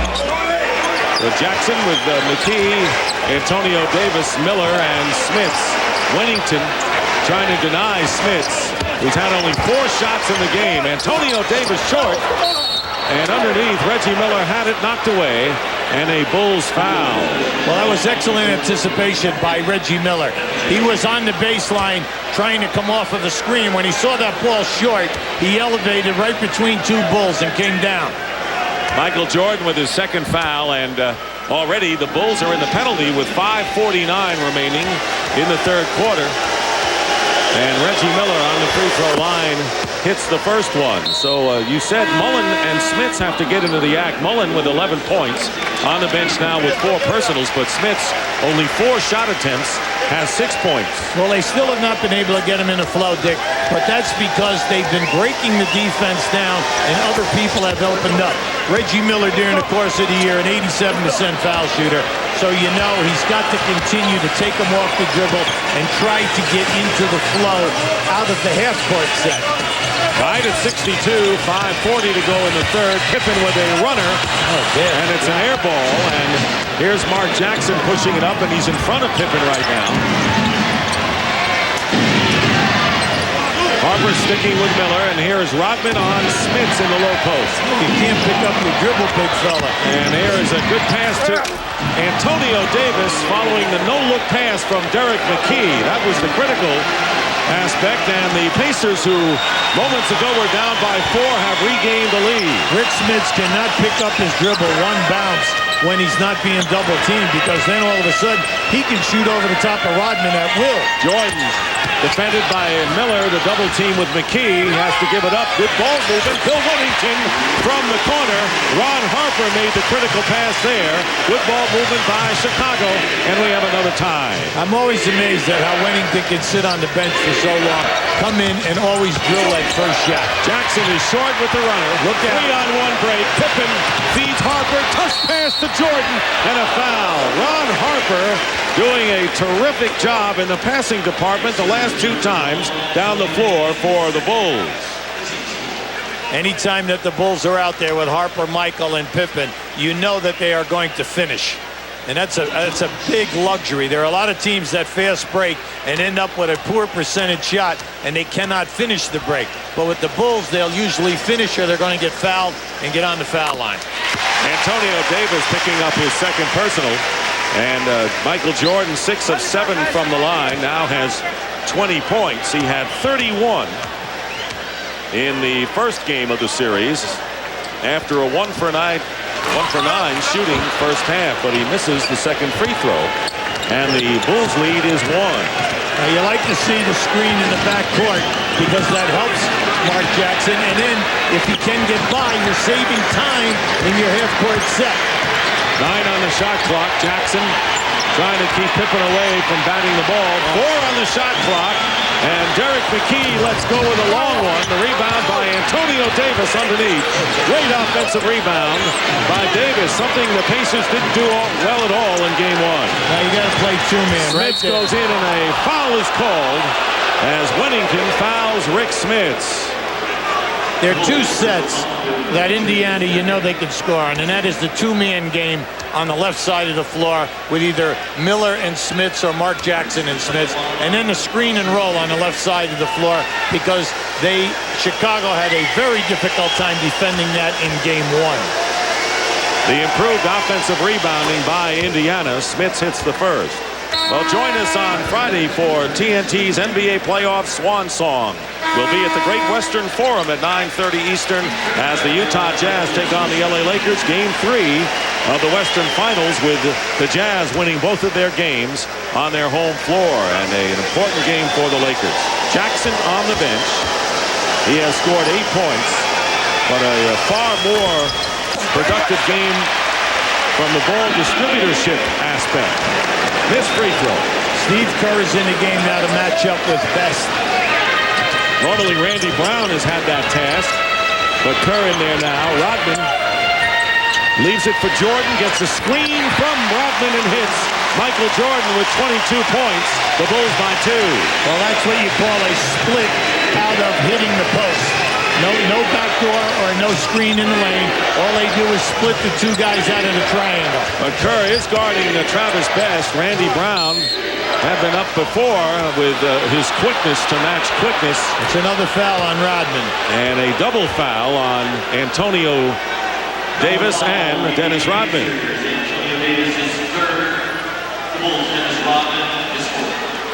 Rodman gets his fourth as a result, and 3 on Antonio Davis. Well, you can see Rodman has him locked. Antonio Davis, you're not allowed to just push a guy out of there, but Rodman locked his arms. So Rodman has 4, as does Luke Longley, who's riding the bench right now for the Bulls, who lead by 2. Here is Smits, and that'll drop for him. Rick Smits not getting a lot of opportunities tonight, now has 9. Yeah, but then now they're finally going to the guy. I mean, if you go to the guy, something good is going to happen. He can take Rodman and he can take Wennington as long as he keeps his dribble. They're tied at 67 in game 2. Indiana trying to win on the Bulls home court, something they were able to do during the regular season. And Bill Wennington, again, he was not on the playoff roster a year ago, but does he have a very effective 18-foot jumper?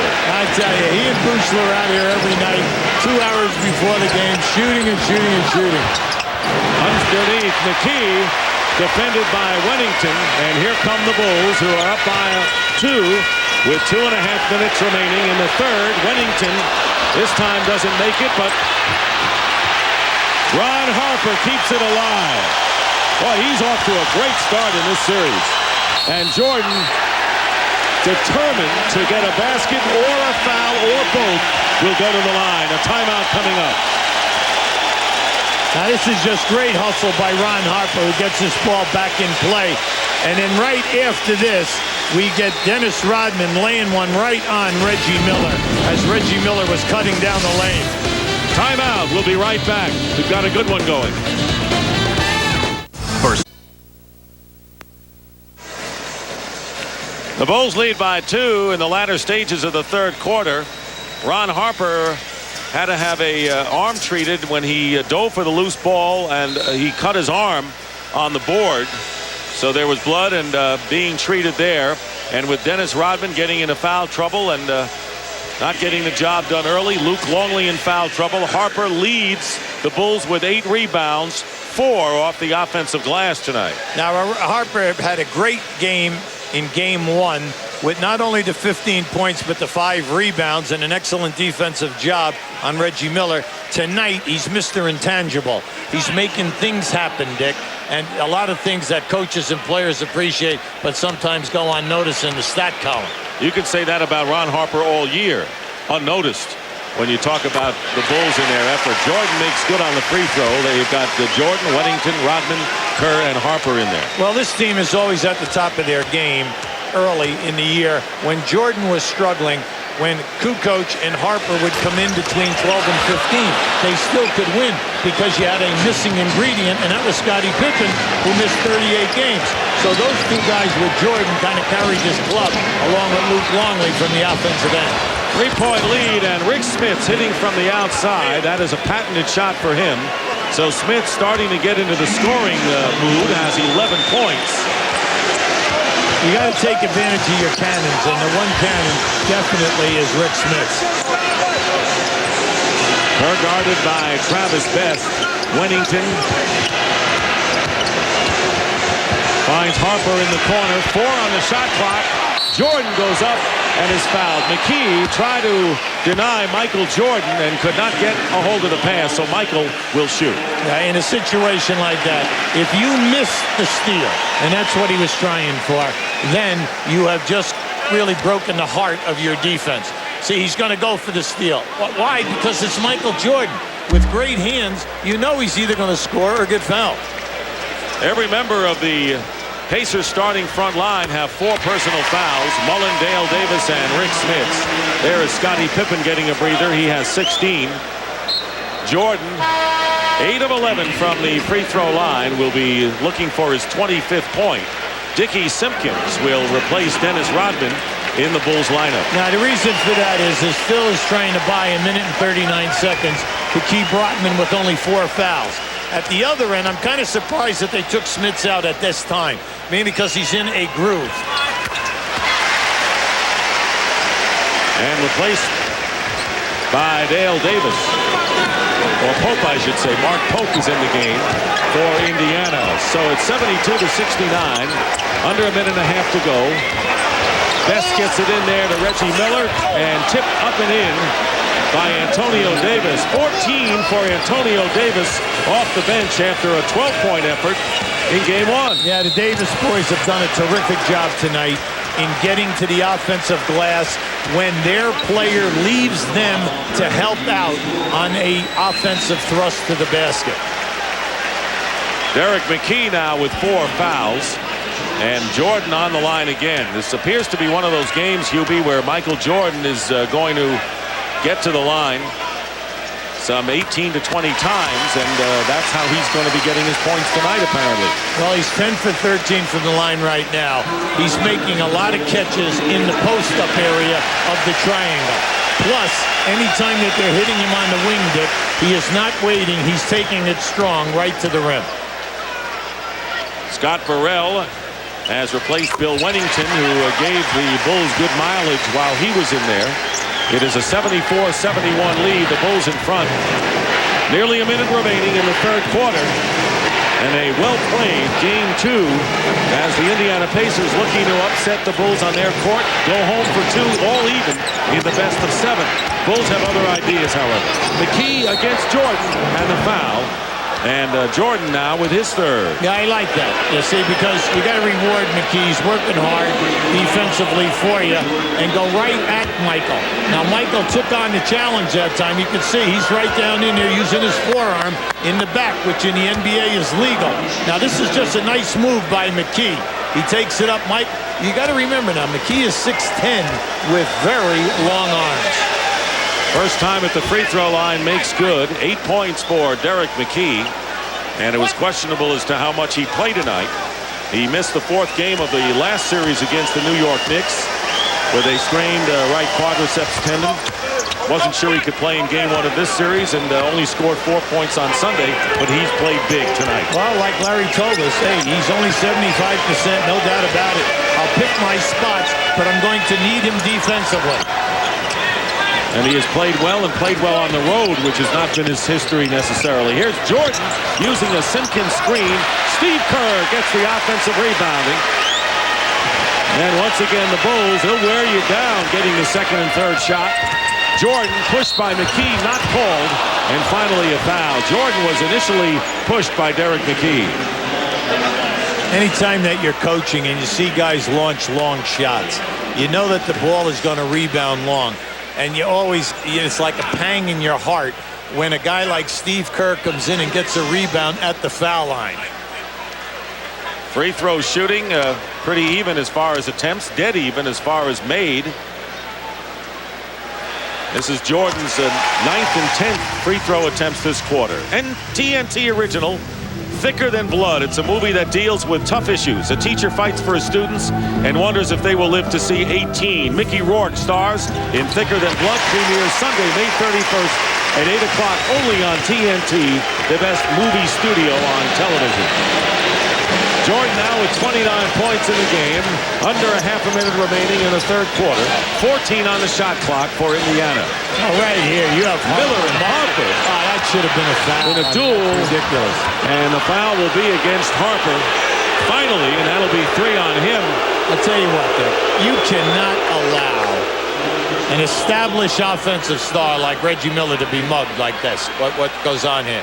You just can't. They can't even set the screen because of the pushing and then the grabbing here. That was not even called. None of that was called. Now you just can't have that. And then all of a sudden you give him a foul on that. That was nothing in comparison to the mugging as he was trying to set a screen. Does the word makeup come to mind? Miller with the free throw now in double figures. Reggie Miller not the prolific scorer he has been. Keep in mind, averaging 21 points in the playoff. Misses the second free throw. The Bulls still lead by 2, playing for the last shot of the third quarter after being down by 7 at the half. And Michael Jordan, as he did in the late stages, you have time here now, of the first half, getting the basket, and time runs out. Jordan now, 31 points. And He scored 14 in the third quarter. What else is new? The Chicago Bulls turning a deficit into an asset. And after 3 quarters, the Bulls lead the Indiana Pacers 78-74.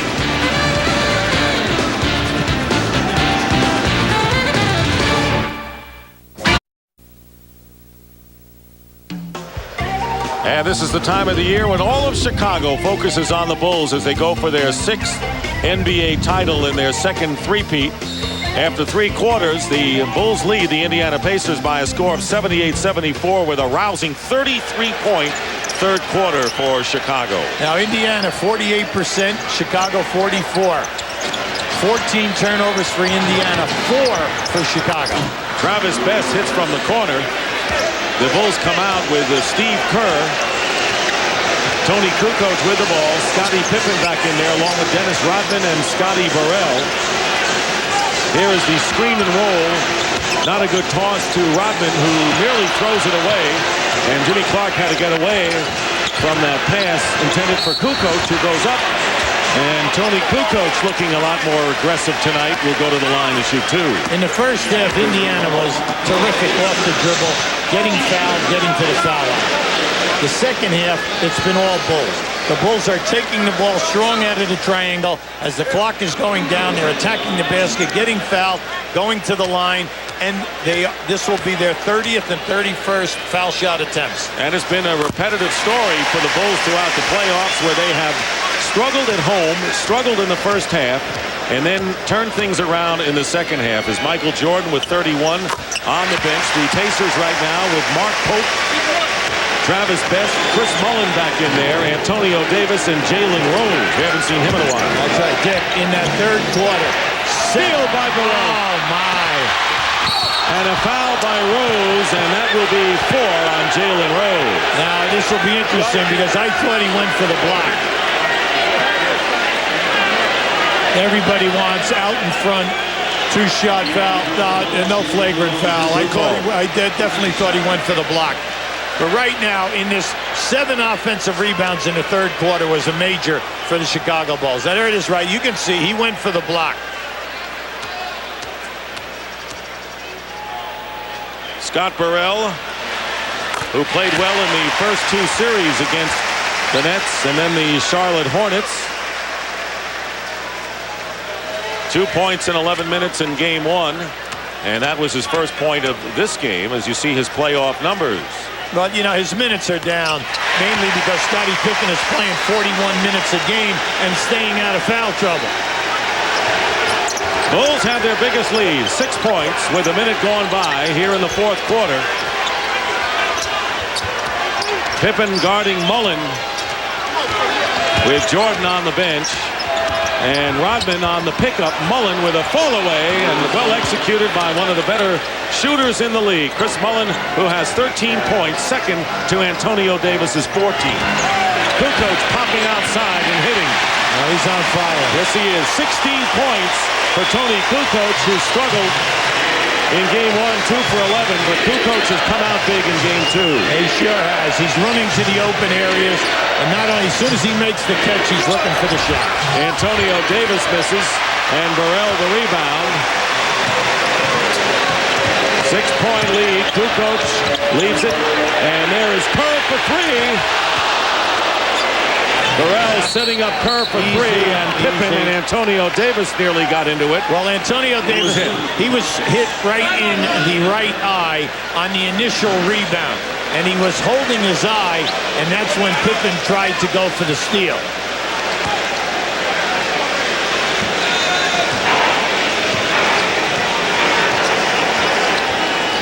Pacers trailing by 6. Their biggest lead was 9, late in the second quarter. Mark Pope seeing a lot more action tonight than he did in game number 1. Jalen Rose. That's a good matchup. An excellent defensive matchup. Burrell on Rose. He's got the quick feet. He has the size, and he can stay with Rose off the dribble. Rose can't get around him. No. Pippen picked up by Antonio Davis. Finds Kukoc. He's got the hot hand. Here's Kerr for 3 again, and this hits. Steve Kerr. They've been waiting. And the timeout called by Indiana. Somehow, some way, every year, Steve Kerr gets a big basket to put a dagger in someone's heart. This game has a long way to go, but we remember Utah last year in the finals. This was just intelligent basketball. Toni Kukoc could have forced the shot. Instead, he kicked it right back to the money man. And you can see the big fella, 2-3, in appreciation.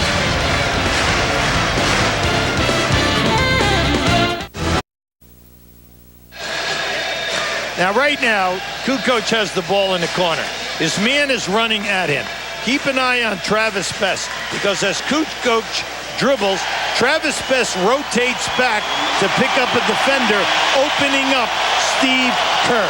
Now keep an eye on this now.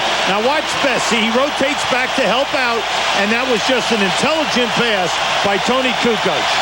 So the Bulls getting some mileage for a change from their bench. Their starters playing a lot more. In the second half, the Bulls have a 9-8 edge. Michael Jordan back in the game, out 2.5 minutes this quarter, and the Bulls had a 9-4 edge while Jordan sat and get another turnover. Now that's their 16th turnover, and it's really hurt them. Kukoc driving in, and Rodman trying to finish the job, can't. But the Bulls come out with the offensive board, and there's Pippen with it, leading by 9, their biggest lead of the game.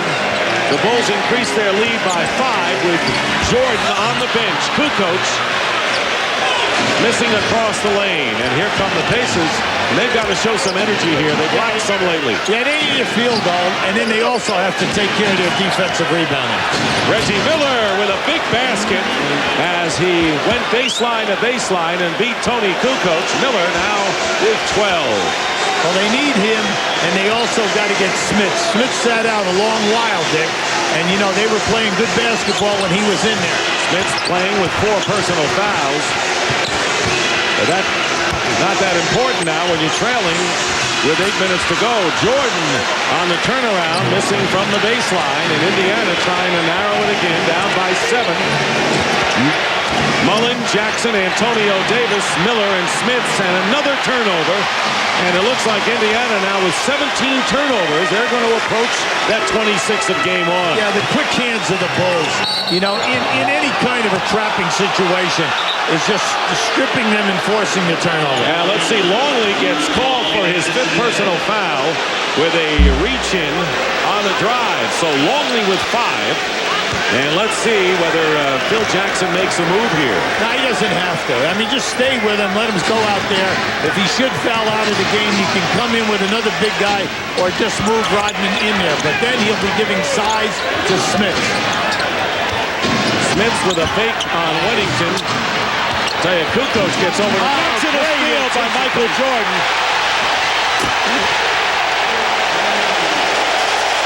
The MVP for a 5th time, awarded before the game by Commissioner David Stern, Michael Jordan. 33 points in the game. And Mullen coming back, and it's 89-82 in favor of the Bulls with 7 minutes to go. Longley. Mullen quickly out to Jackson, 3-on-1 now. Jackson and the middleman, Antonio Davis, and it was deflected out of bounds by Michael Jordan. So it is still Indiana's ball. Keep an eye on this play right now. Mark Jackson gambles, and Michael Jordan playing 2 guys on the other side of the floor, read the passing lane perfectly. And remember, before baseball, Michael was always in the top 3 in steals in the NBA. Michael Jordan, who's been on a tear tonight, 33 points to 12 for Reggie Miller. But look at the big story. 17 turnovers by Indiana, and as a result, a 19-point edge in points off of the turnovers. Yeah, unfortunately, with the turnovers, it isn't like they're bringing the ball up the court and grinding it out in half court. When Indiana turns it over, Chicago is out in transition, and they're either getting a score on a drive or they're getting fouled and making the foul shots.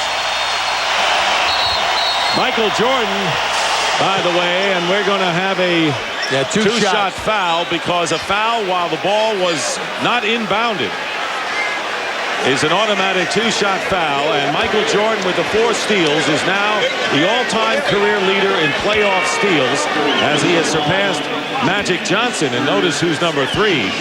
He's playing tonight here too, Scottie Pippen. Bill Wennington with his 3rd personal foul, sending Reggie Miller to the line. Indiana is still within excellent striking distance, especially when you have Miller and Mullen out on the floor who shoot such a high percentage in threes. Big thing for Indiana now is to cut down the turnovers and take care of their defensive rebounding. One shot at them. Mullen has 15. Miller and Antonio Davis each with 14 points. Here's Ron Harper, no shot there. 10 on the shot clock. Jackson gambling for the steal against Jordan. Missed the turnaround, but Harper on the other side. And Smits fouled by Ron Harper. Harper committing his 4th personal foul. Longley is the only player on either team with 5, and he's on the bench right now. Jackson will inbound. Jackson, Mullen, Smits, Antonio Davis, and Reggie Miller for Indiana. Nice deflection by Pippen. And Pippen arguing that it was last touched by Jackson, but it'll still be Pacers ball with 16 on the shot clock. Pippen and Jordan are so quick to the loose balls. And also, Pippen, even though you get ahead of him, you always got to be careful because he's looking for the deflection from the rear on your dribble.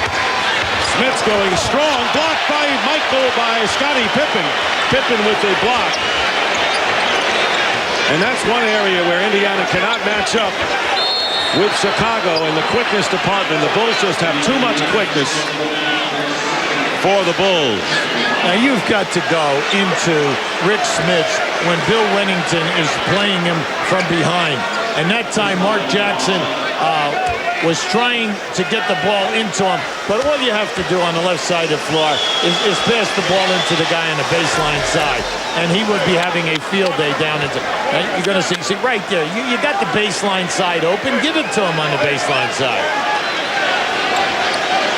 Meanwhile, Mullen making good on the illegal defense technical free throw. Second call against the Bulls. Under 6 minutes remaining. Pacers trail by 4 points, trying to even the best of 7 and 1 apiece and steal one here at the United Center. And Pippen gets the ball away from Mark Jackson. Stuck with him. 2-on-1. Jordan fouled by Miller. Reggie Miller wants it on the floor. He said, I fouled him on the floor. Take it on the side. He'll get it that way. Yeah, good foul.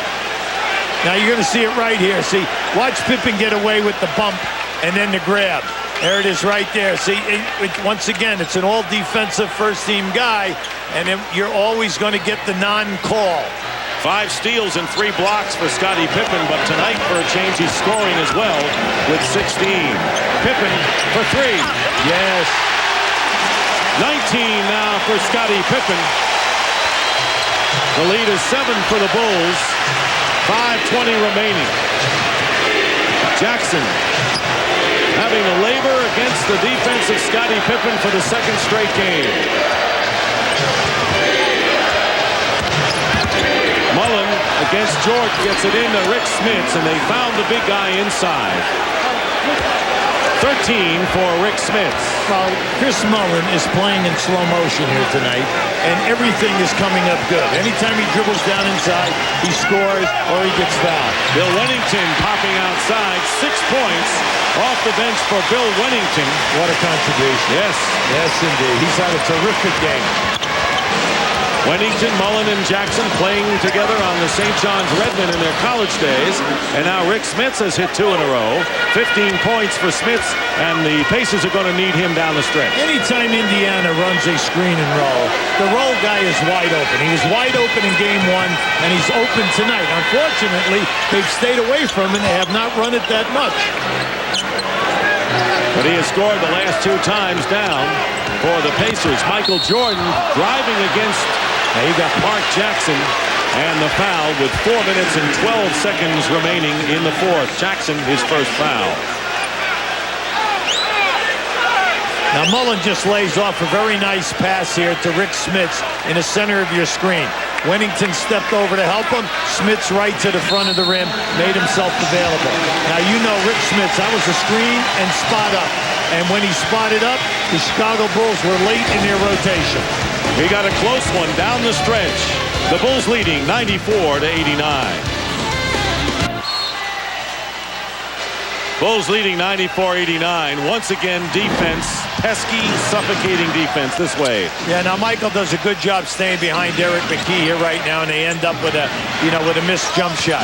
Now, once again, they hit Derek McKee down inside, and because of the threat of the block, you miss an uncontested layup.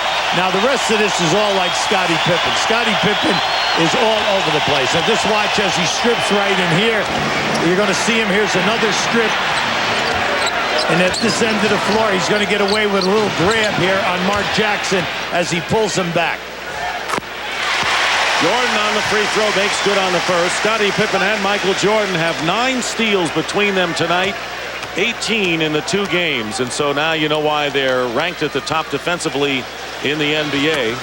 Jordan making the free throws, 15 of 18 from the line. So he's getting to that 20 mark with 4:09 remaining, 35 points for Michael Jordan. He had 31 in game 1. Miller using a screen from Smits. Off the mark, and Jordan the rebound. Ron Harper right there, Dick. He was right there on Reggie on the initial screen when he came on the curl. Bulls looking to match their biggest lead of 9 points. 3:45 to go. Pippen leaves it for Rodman. Falls off the rim. Mark Jackson guarded by Harper again. Smith setting the screen, and no one picked up Jackson. Oh, he missed the layup. He had an easy opportunity. Yeah, that was tough. That's his favorite floater that he shoots up there, and it just hit a little too hard. Pacers needed that one. Here's Pippen, picked up by Mullen, going strong to the basket, and a foul before the shot, and again they have to separate Rodman, and that is the 15th foul against the Pacers, and the Bulls will be shooting. Bulls still have 1 foul to give, meanwhile. Just keep an eye on this as Pippen makes his move. There was the bump. Yeah, and sure Mullen got the block, but the bump was early. You have Antonio Davis and Pippen in a little bit of a chicken fight.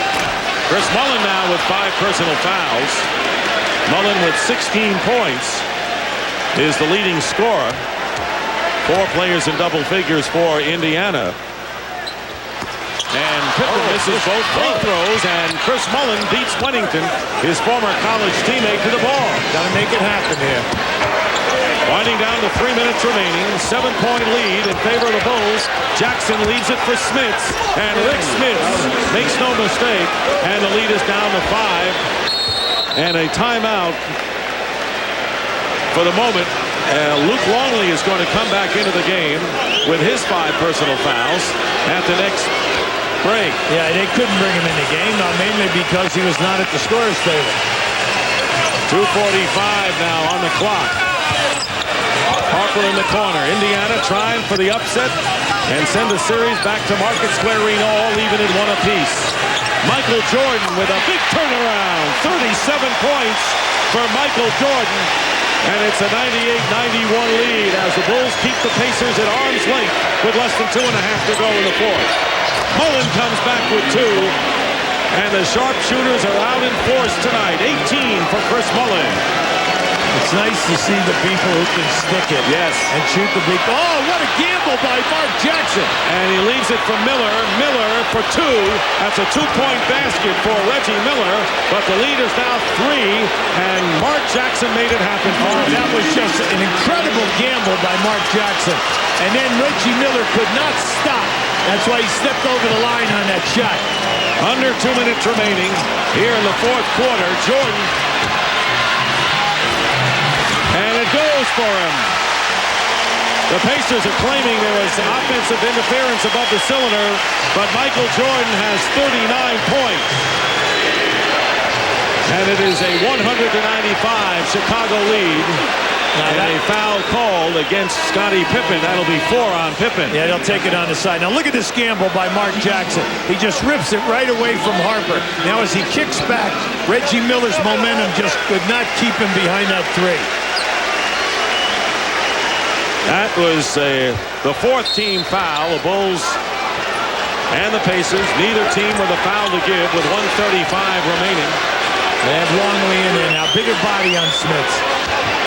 Miller double team. Smits to Jackson. Rodman picking up Jackson on the switch.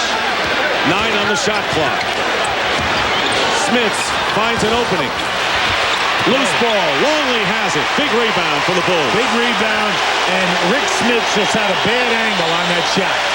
He got by Pippen, but he was going to his left. Both teams have 3 timeouts and a 20. Michael Jordan with a fall away. Oh, what a shot by Michael Jordan.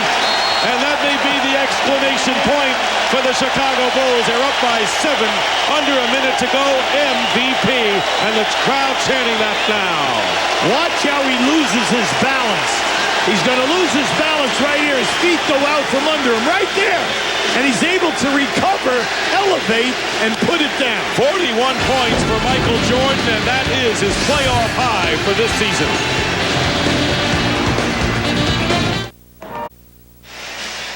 Bulls leading by 7 with just under a minute to go in the 4th. Be sure to stay tuned for Inside the NBA following the game. Vince Cellini, Cheryl Miller, and special guest B.J. Armstrong recap tonight's playoff action, plus an introspective look at the Bulls head coach Phil Jackson through the eyes of basketball journalist and friend Charlie Rosen, and look back at the best moments of the 98 playoffs. Michael Jordan has scored the last 8 Chicago points, 24 of his 41. Here in the half, and this is a playoff high for him. 41 points tonight for this season. Mullen inbounding to Jackson, and the Pacers are going to need some offense in a hurry. Jackson tried to get it to Smits, tipped away, and the Bulls have it in a foul against Indiana, and time really running out for Indiana now. Dick, that was a great defensive play by Luke Longley, because he was coming in to help out on Mark Jackson, and then when the ball was floated, he was able to recover and get the block of that pass. One of the things you said the Pacers had to do, cut down on turnovers. 26 in game 1. That was their 20th tonight. And you look at it, Dick, and we keep bringing it up time and time again, the amount of points that Chicago has scored over, and it's into the 20s now, all because of the turnovers. And then the lack of taking care of their defensive rebounding in the second half. 104-95, matching their biggest lead of the game, 9 points. As you see the turnover story, and the Bulls pressing the Pacers all over the floor. And Jackson fires away, misses a 3. Michael Jordan tears the ball away from every blue shirt. What an effort that was. You know, they're good. They're good at running down the clock. Rodman fires it up and misses. Just as I said, that he takes a 3. Well, that was Dennis. And Jackson throws behind the Mullen, makes sure he's behind the arc, misses a 3. Time running out. Again, keep in mind, as Miller goes up and misses and is fouled, that the Chicago Bulls in their history have never lost the playoff series when they have won their first 2 games. And they're going to make it 2-0 over the Indiana Pacers in the Eastern Conference Final. 15 series, 2-0, they have never lost. And the Pacers now faced with having to win 4 out of 5, a daunting task against a team that seems to rise to the occasion from series to series, Yubi. Yeah, they find all different ways to get it done. And the story in this series now has been their defense and their transition game with the execution. Then a little exclamation mark, their offensive rebounding as always. Bulls scoring 53 points on turnovers in the first 2 games, and that says it all. Time is going to run out, and the Chicago Bulls have defeated the Indiana Pacers with a big second half. Michael Jordan with 41 points. Scottie Pippen added 21. And the defense again front and center for the Chicago Bulls. The final score here at the United Center, the Bulls 104, the Pacers 98. And we'll go to Market Square Arena with the Bulls up 2-0. Let's check in with Craig Sager. Well, Michael, you go 7 minutes.